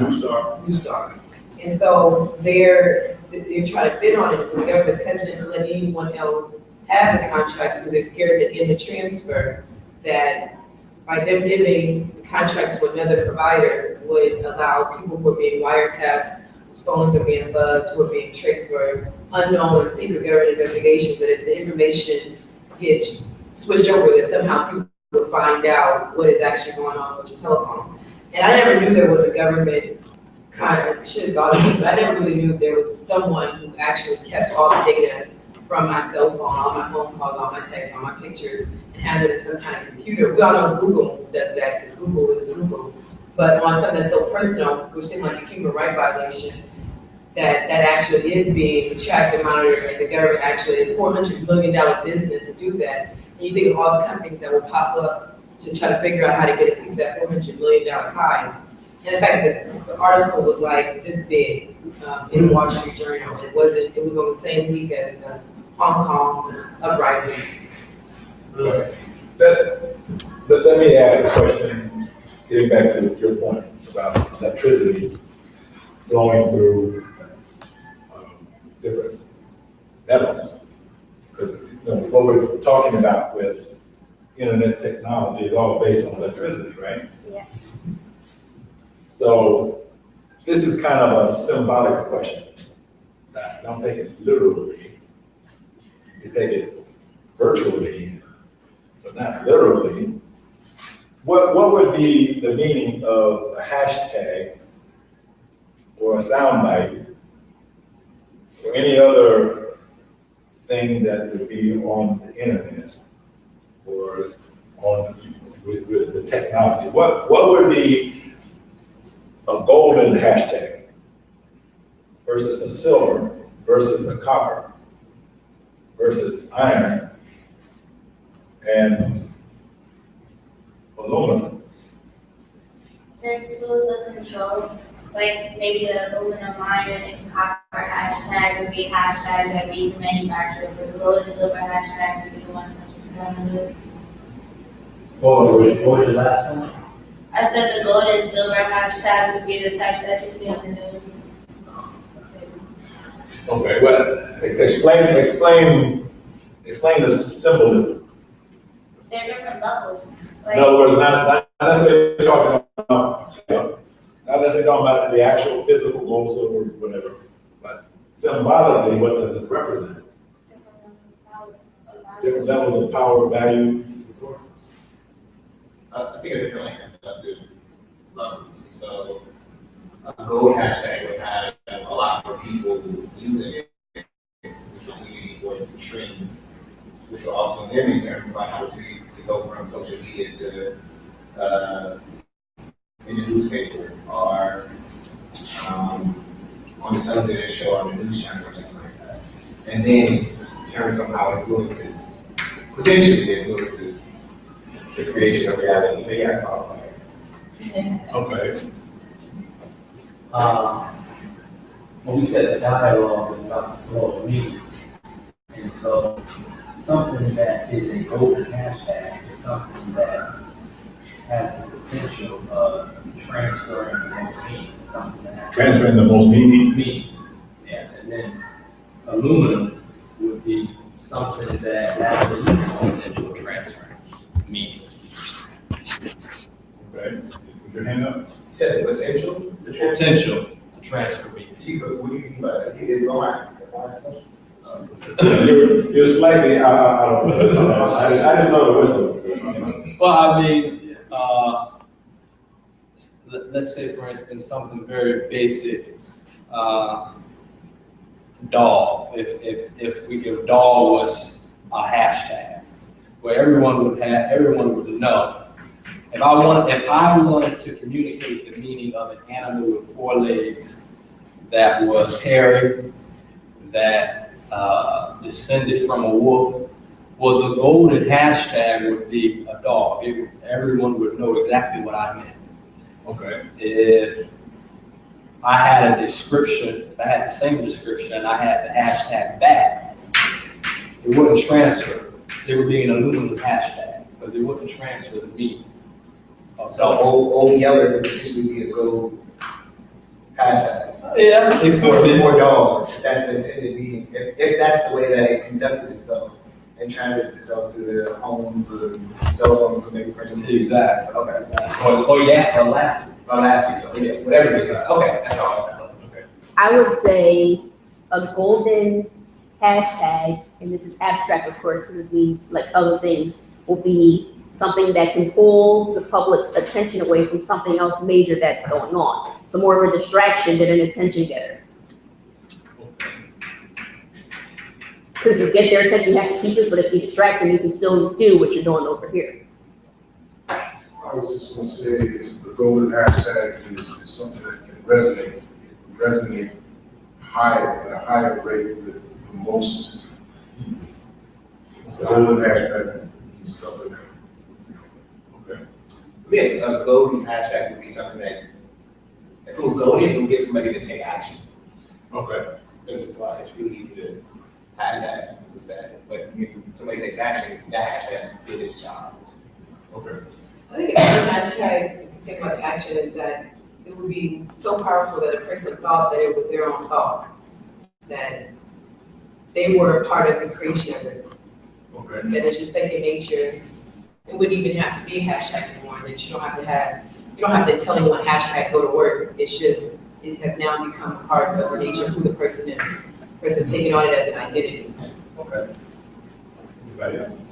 I think a golden hashtag would also be one that will cause people not to act. Not that. Not to act. Okay. Golden hashtag. Wait. Yes, okay.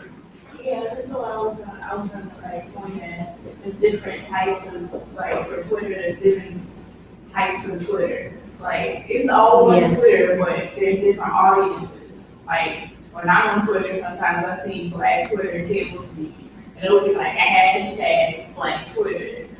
Because Black Twitter has different things that excite or motivate or move them into like creating hashtags that resonate with a lot of people versus white Twitter or regular Twitter, because nobody says white Twitter. But they have like different types of things that they like to talk about. And sometimes they're useless and sometimes they're like extremely dramatic. I mean, yeah. Okay. So now what, is there anyone else? Were we answering the right question? Well, I mean, because you said not talking specifically about hashtags, as if we were using that as an example for something bigger in real life. Yeah, look, I mean, that's all great because, see, what you said about electrical conductivity. See, if you start out with, say, 100 volts of electricity at this end of the wire, how much do you end up with at the end? Depends on how many connectors you have in the scheme. Well, it depends in a real simple way. It really just depends on the energy. So if you have a gold wire, you start with 100 volts of electricity, you end up with 100 volts at the end. It's a true conductor. There's no resistance. If you use silver, then you get 90 at the end. If you use copper, then you get 70 at the end. If you use iron, then you get 40 at the end. If you use aluminum, you don't get any. So what I was thinking of in terms of the golden hashtag is here you have an individual. Here's a person who has the power of ideas. Which when we were talking about power, you know, if not at the ultimate peak, close to the ultimate peak, you have ideas. So suppose this person can generate a powerful idea. The question would be, how can you transmit it so that when it reaches the public, it's still as powerful as it was when it was first imagined by that individual? If you could do that, then Huey's definition would become a reality. That you could actually think of the solution to a problem, transmit it at the speed of light through this technology to the whole world, and you could solve solve the world's problems. 1, 2. I think it kind of already happens in a negative sense, like it's total consciousness control through the television and all the other media. Well, the actual control, you're right, but the actual control, not the virtual control, the actual control of this individual is through aluminum. Like this individual is, how can I say this? You have the internet. What's the internet? Your pineal gland? Yeah, kind of. You have the internet, the inner net. This is actually another way of saying internet is the wetware.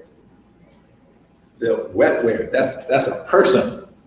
You're talking about a human nervous system, brain, spinal cord, the intelligence of a person. That's the internet or wetware that is just as programmable as the hardware or the technology, the software. So see, that's the problem. Because of the aluminum that is in people now through vaccinations, and the aluminum that you breathe through the chemtrails. Now you're programmable as wetware. So then, you see, it's not just a simple matter of do we have a golden hashtag that we can flawlessly transmit. The question is with the wetware, the person. Can this person actually formulate an idea that is not also a programmed idea? So somebody said something like, well, yeah, like you were saying, if you could transmit a hashtag through the system and it occurred to the person who receives it, like it's their own idea, okay? That's actually already happening, only it's starting here. Where this person who's connected to the internet, who wants to be an activist, who wants to do this, wants to do that, using hashtags, SoundBites, the virtual reality system, what they don't necessarily realize is they're being programmed. The very idea that you think is your idea, actually can you prove that it's yours? It's probably not. So now, how do you get out of that conundrum? So that you can actually have an independent place that you stand that is not connected to this information control system whose very purpose is to control the thinking of people and get the agreement of people on a reality that is actually a virtual reality, but is perceived as a real reality. Now, I hope I'm making sense. The words are kind of failing me. Was your hand up? Your hand up. I was just gonna say you have to separate yourself and form another group whose thoughts and ideas are contrary to the people who have created this reality. How would you do that? Well, easily, I mean, Easily. we're doing right now, we're in a classroom creating ideas that can basically combat and destroy the system if we're able to come up with a solution and teach. So is there any aluminum in your body? Sure. Okay. So then that makes you programmable. But a new idea is like gold. The hashtag is like a new idea that can matter is like gold. Okay. All right. Okay. I'm not. Is there, are we all really programmable, whether there's a aluminum or, there's a universal kind of constant among just life in general among people, whether they're black, white, green, or brown, there's a universal Frequency. entry point. I think that even those that are programming us have learned and mastered on a scientific level. Well, but the question would be, is that universal force that you said is in all people, is that more powerful than the force or the power that's being used against that life force? What is more powerful? If the life force is more powerful, then the life force is going to win out. If this other force or power, whatever you want to call it, is more powerful, it's going to win. And if you look at the scoreboard right now, what does the scoreboard look like? 1, I think 2, 3. If the person with the life force they aren't aware of their power, they aren't aware of their life force, then the life force won't benefit them. So they're basically fighting a battle with no support because they're not aware of their support. Okay, right. That's right. Yeah. How? Like when you say boom.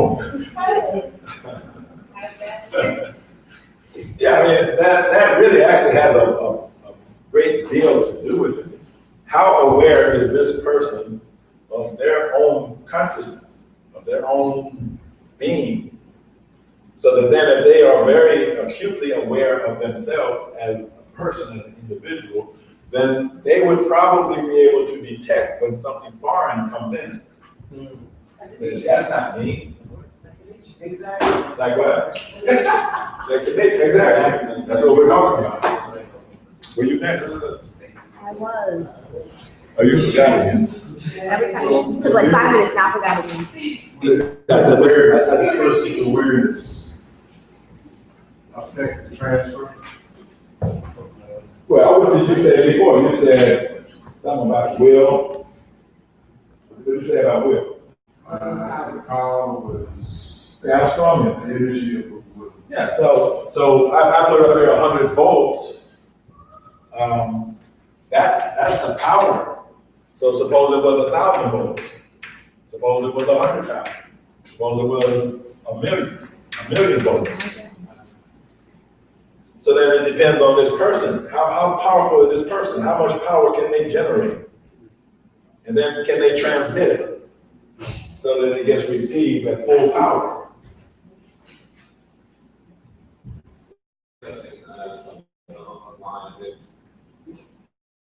I think the first step is being aware that we can be influenced, kind of like the matrix, like when you notice the change matrix and you kind of like, oh, this is not really real. But then it's also doing what it takes to ensure that you're the best conductor as possible.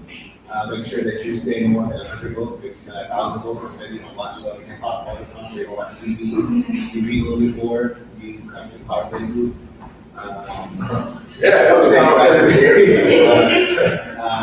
We do things like that so that, because you're always going to be operating in a world where influence is going to be there. And we're all influential creatures to one degree or another, but if we're able to ensure that our own solid and be able to help translate some of to other people, then people wouldn't like to be able to receive. But I also don't think it's just about an individual, because I don't have an issue with just it being one person. I think that's definitely not enough. I think it's more like a pure signal. Oh, well, the Bible says like this. If one can put to flight 1,000, 2 can put to flight 10,000. Okay. All right. So let's make this 2. Okay, I just want to say this. Yeah, it's 2. So when they're all by 10-fold. Yeah. What would happen if you had 3? Go ahead. I would say along with awareness, more of the physical sense, how to get rid of the aluminum. I mean, first of all, with awareness comes knowing the things to eat, knowing where they're hiding aluminum. It's not only in vaccines in the air, it's in food, it's in like unrefrigerated creamers, like everything that you think of, it's in there. And then on the physical sense, you could easily detox and aluminum could fall off, could come off. And don't do fluoride. Fluoride. Yeah, anything in the air that's not refrigerated has aluminum. Parmesan cheese. But now the aluminum is bad to ingest. Are we saying that gold is good to ingest? Yeah, trace amounts, it actually is. From I mean, all of these metals, so we're sort of switching subject here. When you're talking chemistry and physics, you use the word metal. When you're talking about like human life, health, biology, the word is mineral. So metals are minerals. And some metals, most metals in fact, do have a biological function in the body. Some metals, like aluminum, fluoride, have no biological functions. They're poison to biological systems. So therefore, you would wonder, why would the government insist on putting fluoride in the water that you drink and bathe in every day? Why would the government insist that you receive numerous vaccines full of aluminum and mercury, when those are known neurotoxins that dampen down the human potential? What's the obvious reason why they insist that you do all those things? Control. You're easier to control when you're dumbed down like that. You can't even originate. You can't even originate a golden hashtag. I mean, you ought to think about yourself. If this is used here at this, let me draw it again. If this is you, what are you? Are you really 100 volts? Are you 10 volts? Are you 1 volt? Are you 1,000th of a volt? Or are you 1 billion volts?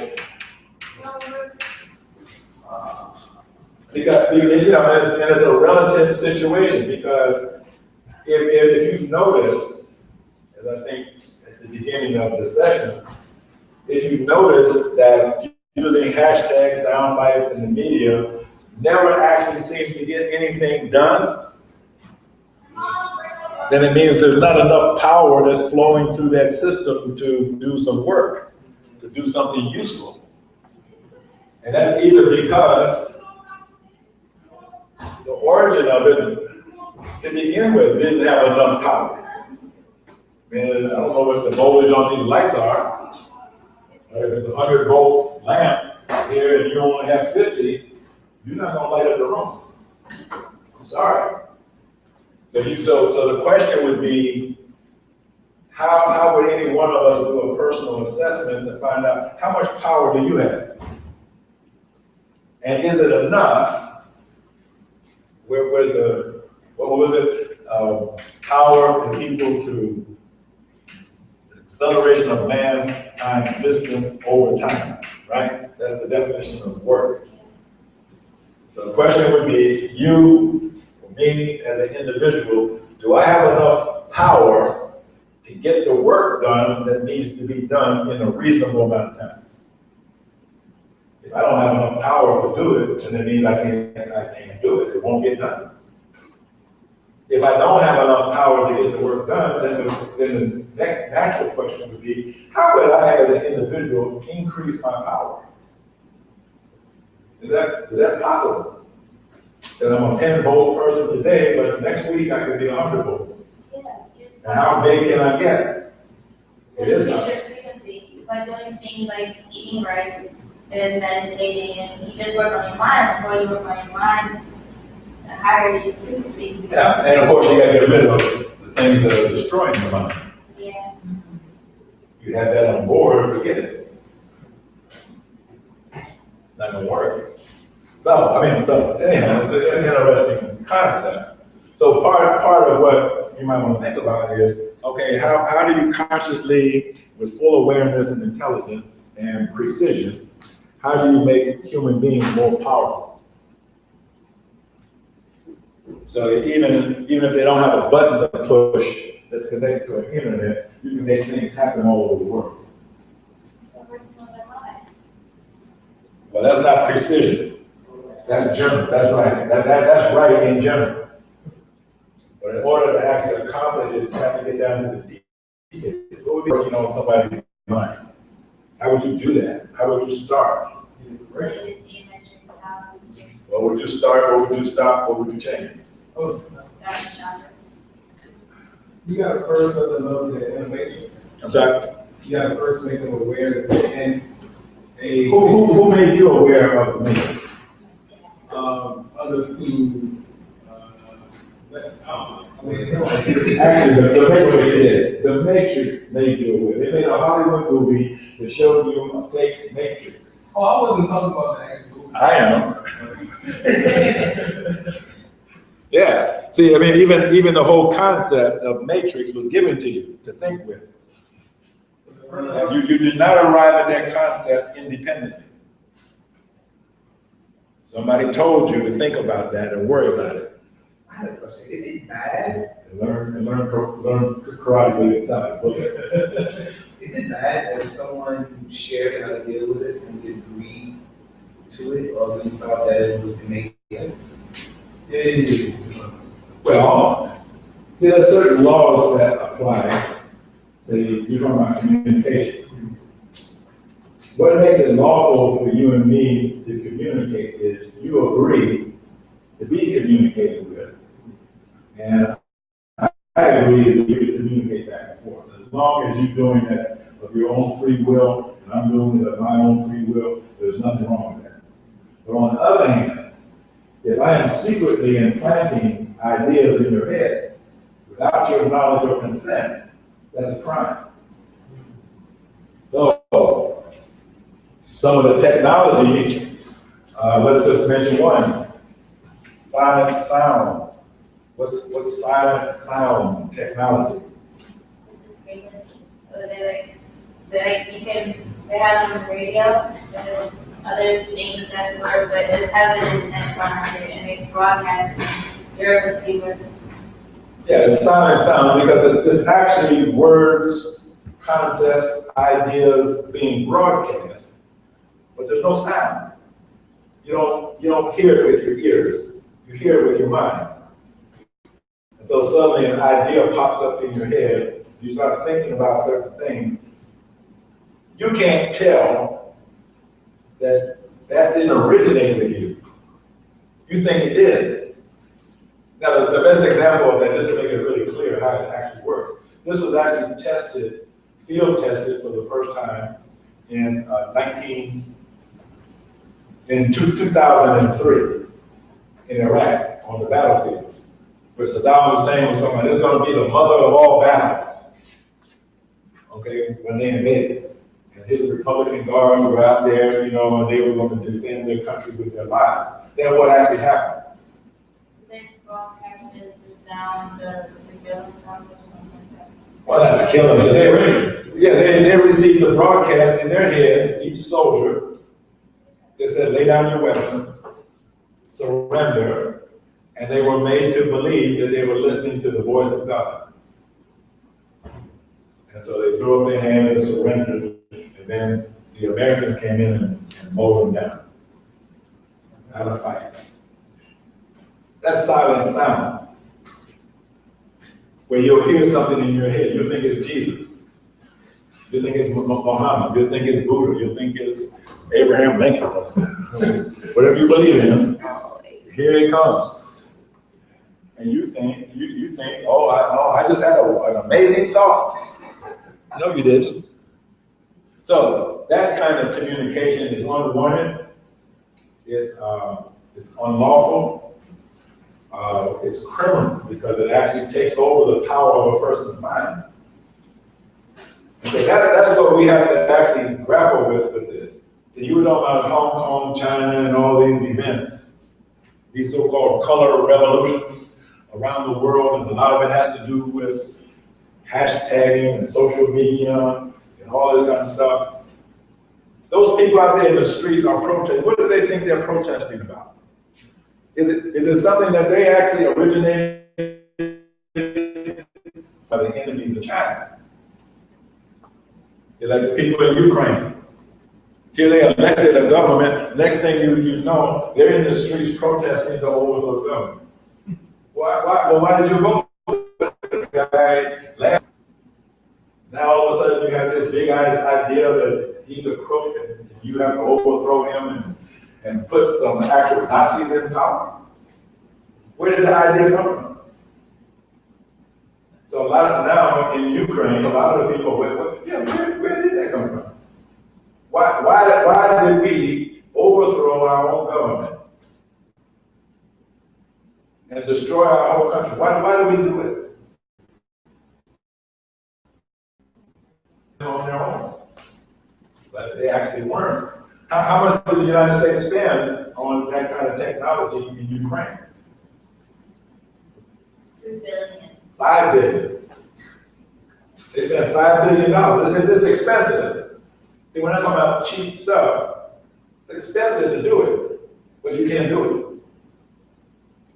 So then you have to think about that. Okay, well now, if that's the kind of enemy you have, how smart do you have to be independent of that? So you yourself are not being manipulated by someone who wants you to do a certain thing for a certain reason that is not actually in your interest. So, is your hand up? I was going to say another recent events last year. The guy who raided the Navy Yard, he put on his gun and he scribbled on his gun in his diary that like these SS waves were bothering me. He kept complaining about hearing stuff in his head. And the girl who ran into the White House and got shot on Capitol Hill, her as well, her families, they say they're perfectly normal, and then they go inaccurate. So people are used to further agendas as well. So they not only make you kind of submissive and dumb you down, but they also okay, well, what is the delivery system for silent sound and other technologies? That's not the only one. That's the whole stuff there. What is the delivery system? What's the delivery system for that? How would it reach your brain? Wi-Fi? Frequencies. Well, what's the actual system? And how would they get you to plug into it? TV. I don't have a TV. Oh, the stuff that comes from the chemtrails that you breathe in. Well, that's part of it. What's the cell phone? Yeah, cell phone. That is their basic network. Cell phone and cell towers, which broadcast on a frequency that is exactly tuned. You use the word resonant. Is resonant with your brainwave frequencies.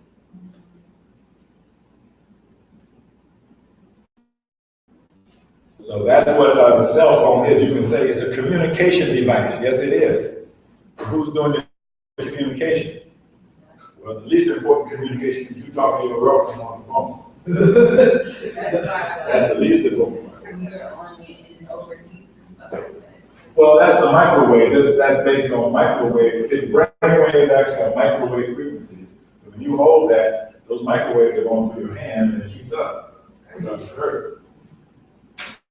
So, but that's what the basic cell tower, cell phone technology is. It's a communication system to broadcast to, and you're being communicated with constantly. And that's probably why they make sure that everyone has a cell phone. That's right. No matter how poor you are, you can't get a sandwich for free, but you can get a cell phone for free. And what's the other thing you can get for free?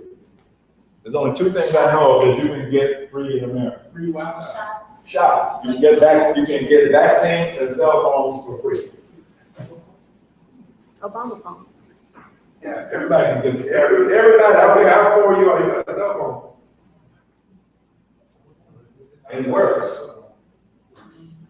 And if it stops working, you can turn it in and get another one. They make sure you don't do without it. Called Obama phones. Obama phones. Yeah. That's real. Yeah.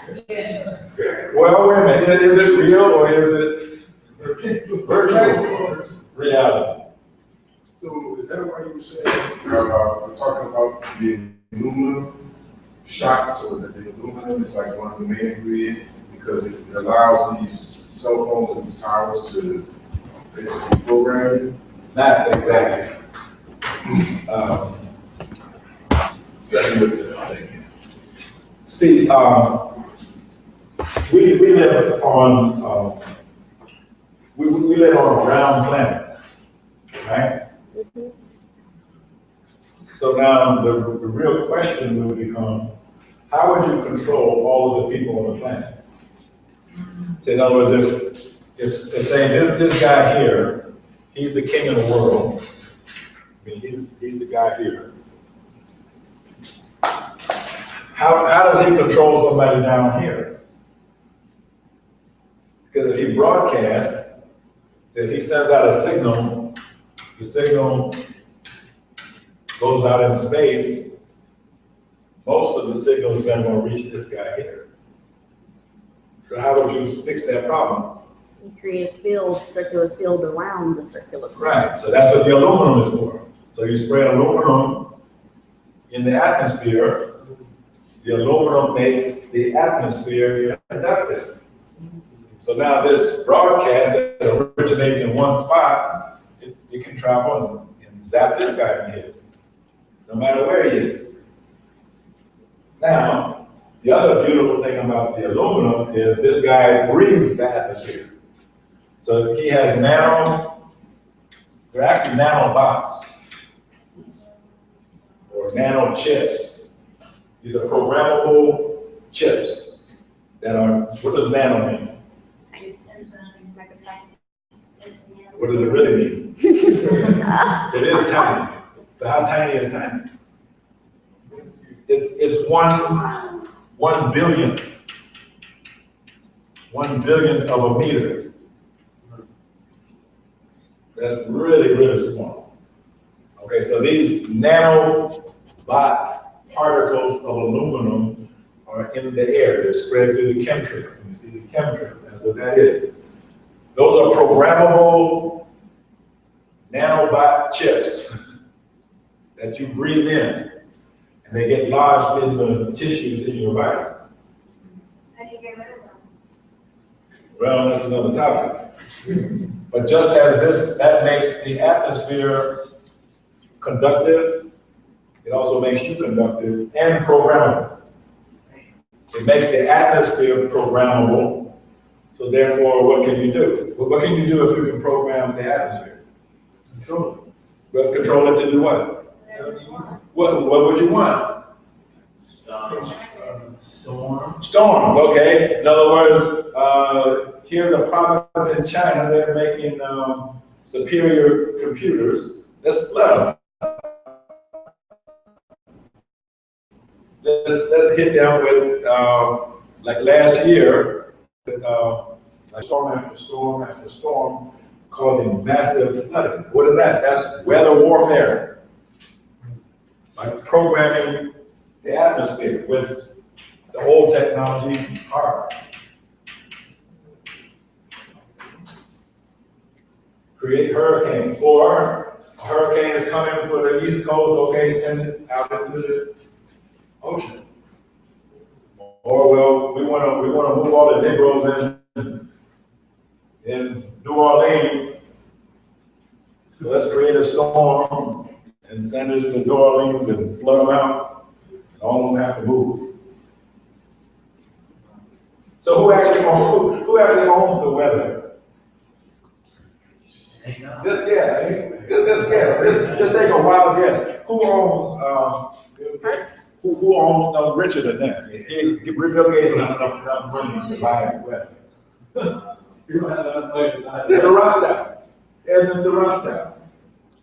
He owns the Weather Channel. He owns what's this? There's a new app that you can get on your computer where it basically tells you what the weather's going to be all over the world because he makes it. So this is my question. So if this is true, why go halfway? Why? Because China's still looking very strong economically. So what's going on in Hong Kong? Process of the government. Yeah. So how far could they go? The same way they did Libya, the same way they Well, did the same Iraq. way they did the Soviet Union. How strong was the Soviet Union? Okay, so yeah, they look strong, but what kind of enemy do they have? And I How think strong, it's relative strength. Now, China's doing the same thing. Okay, so they have heart too. So why, when all of the storms are coming across the Pacific to California, how come they all go north now so that California has a drought? Economic hit on the agriculture. Yeah, markets in okay. California, which is an economic hit on the entire US, but most of agriculture comes Because from California. 89% of the produce that Americans eat comes from California. Okay, so somebody says, okay, we're not gonna let rain fall on California now. We're gonna dry it up. So what does that produce? It produces famine. So now what happens when you get hungry? How stable is the US government when you're hungry? Yeah, no country is stable when people are hungry. So there's a war going on. I mean, that's actually all I'm saying here. And one side is powerful, the other side is powerful. There's many sides, so it's not just one side or two sides. Many sides. They're contending. So why even bring this up? You're, Collateral damage. yeah, so how powerful are you? Or is your entire fate and future life all being determined by these mystical people that we didn't even name up at the top of the power pyramid? You don't even know who's up there. So how are you going to shoot them between the eyes? You don't even know who they are. I mean, if that's what you wanted to do, you're from Chicago. You know how y'all do. So anyhow, is there anything else we need to say on this topic? I know the time is long past. Any last comments or Let's questions? go and tie it together. Huh? You gotta tie it. Okay, tie it together then. No, I was. Tie it together. You're right. It needs to be I was just tied making sure together. you didn't miss it for the broadcast. I'm on tech right now. Okay, well, someone tied the whole thing together. Everything that we said, make this topic that I thought was a lousy topic. We were brilliant I anyway. know nothing about it. Please, somebody step up and make it make sense. For heaven's sakes. Your hand went up. I saw you at it. Where's the other? I saw your hand go for real. You gonna do it? I'm gonna attempt to do it. Okay. So what's trending, hashtag SoundBites in reality? I think kind of where we came full circle tonight, or attempted to come full circle, but we'll continue to, is using the current forms of false dialogue to create real dialogue, and kind of turning these methods on their head to atone for what the people that originally created those things, what they were made for. I said it backwards, but somebody help me out. So. Say it again. Okay, so we identified the current form of dialogue, although it's not true dialogue. We identified some current mediums of dialogue and controlling our population. We went through a series of discussing how we could use those things and analyzing those things so we can atone for some of the things that are being done through those mediums.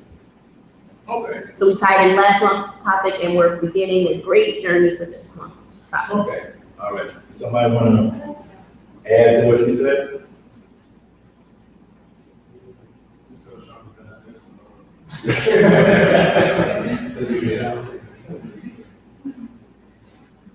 We done?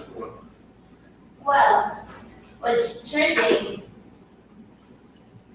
I think we're done.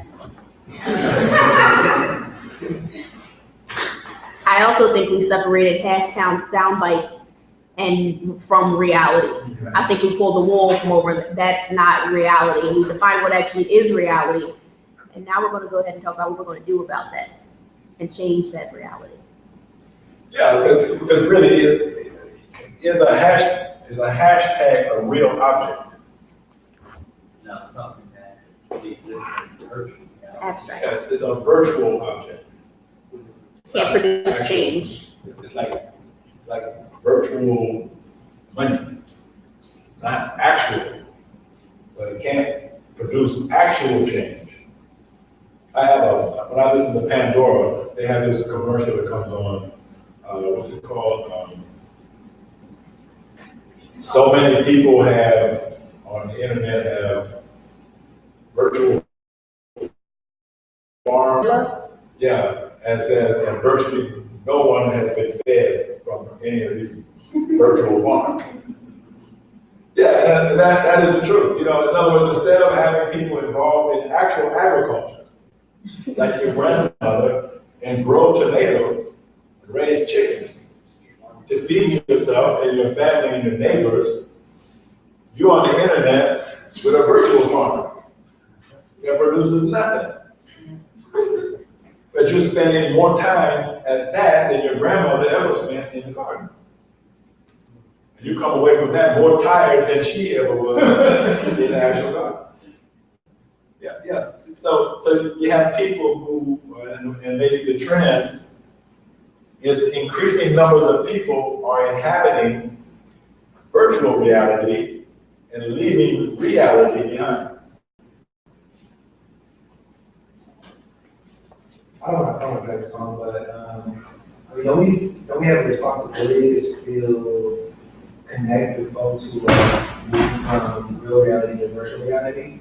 So hashtags and soundbites still can be used as tools, not as the sole, the number one tool used for creating change, but there's still some value in using a hashtag, For awareness. even if it was just to get folks to a power group. So what would that depend on? What would that depend on? At least of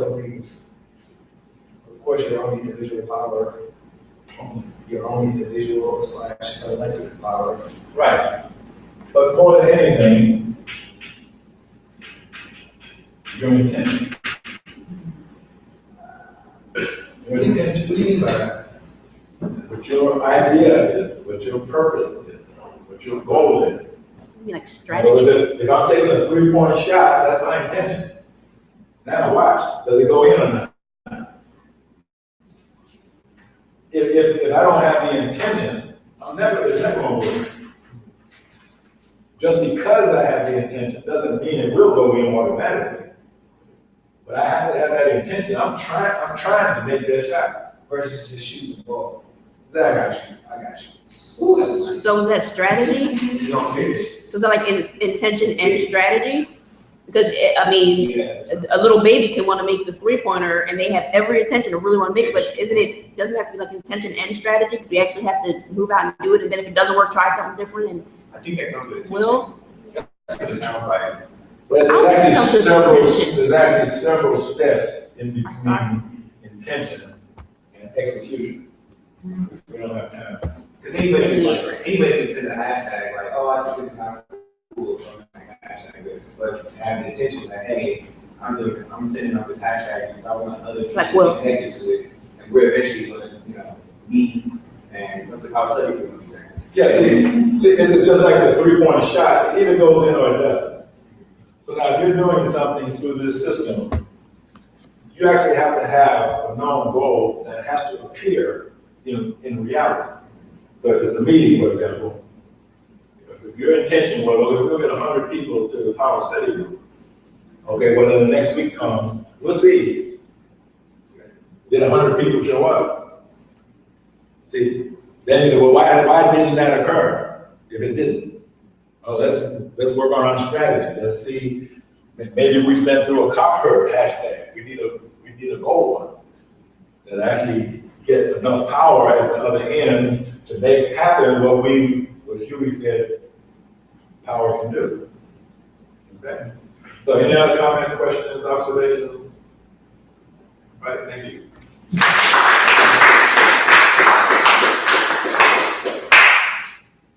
So, we're gonna close out in prayer. Would anybody else like to lead it? All right, everybody rise.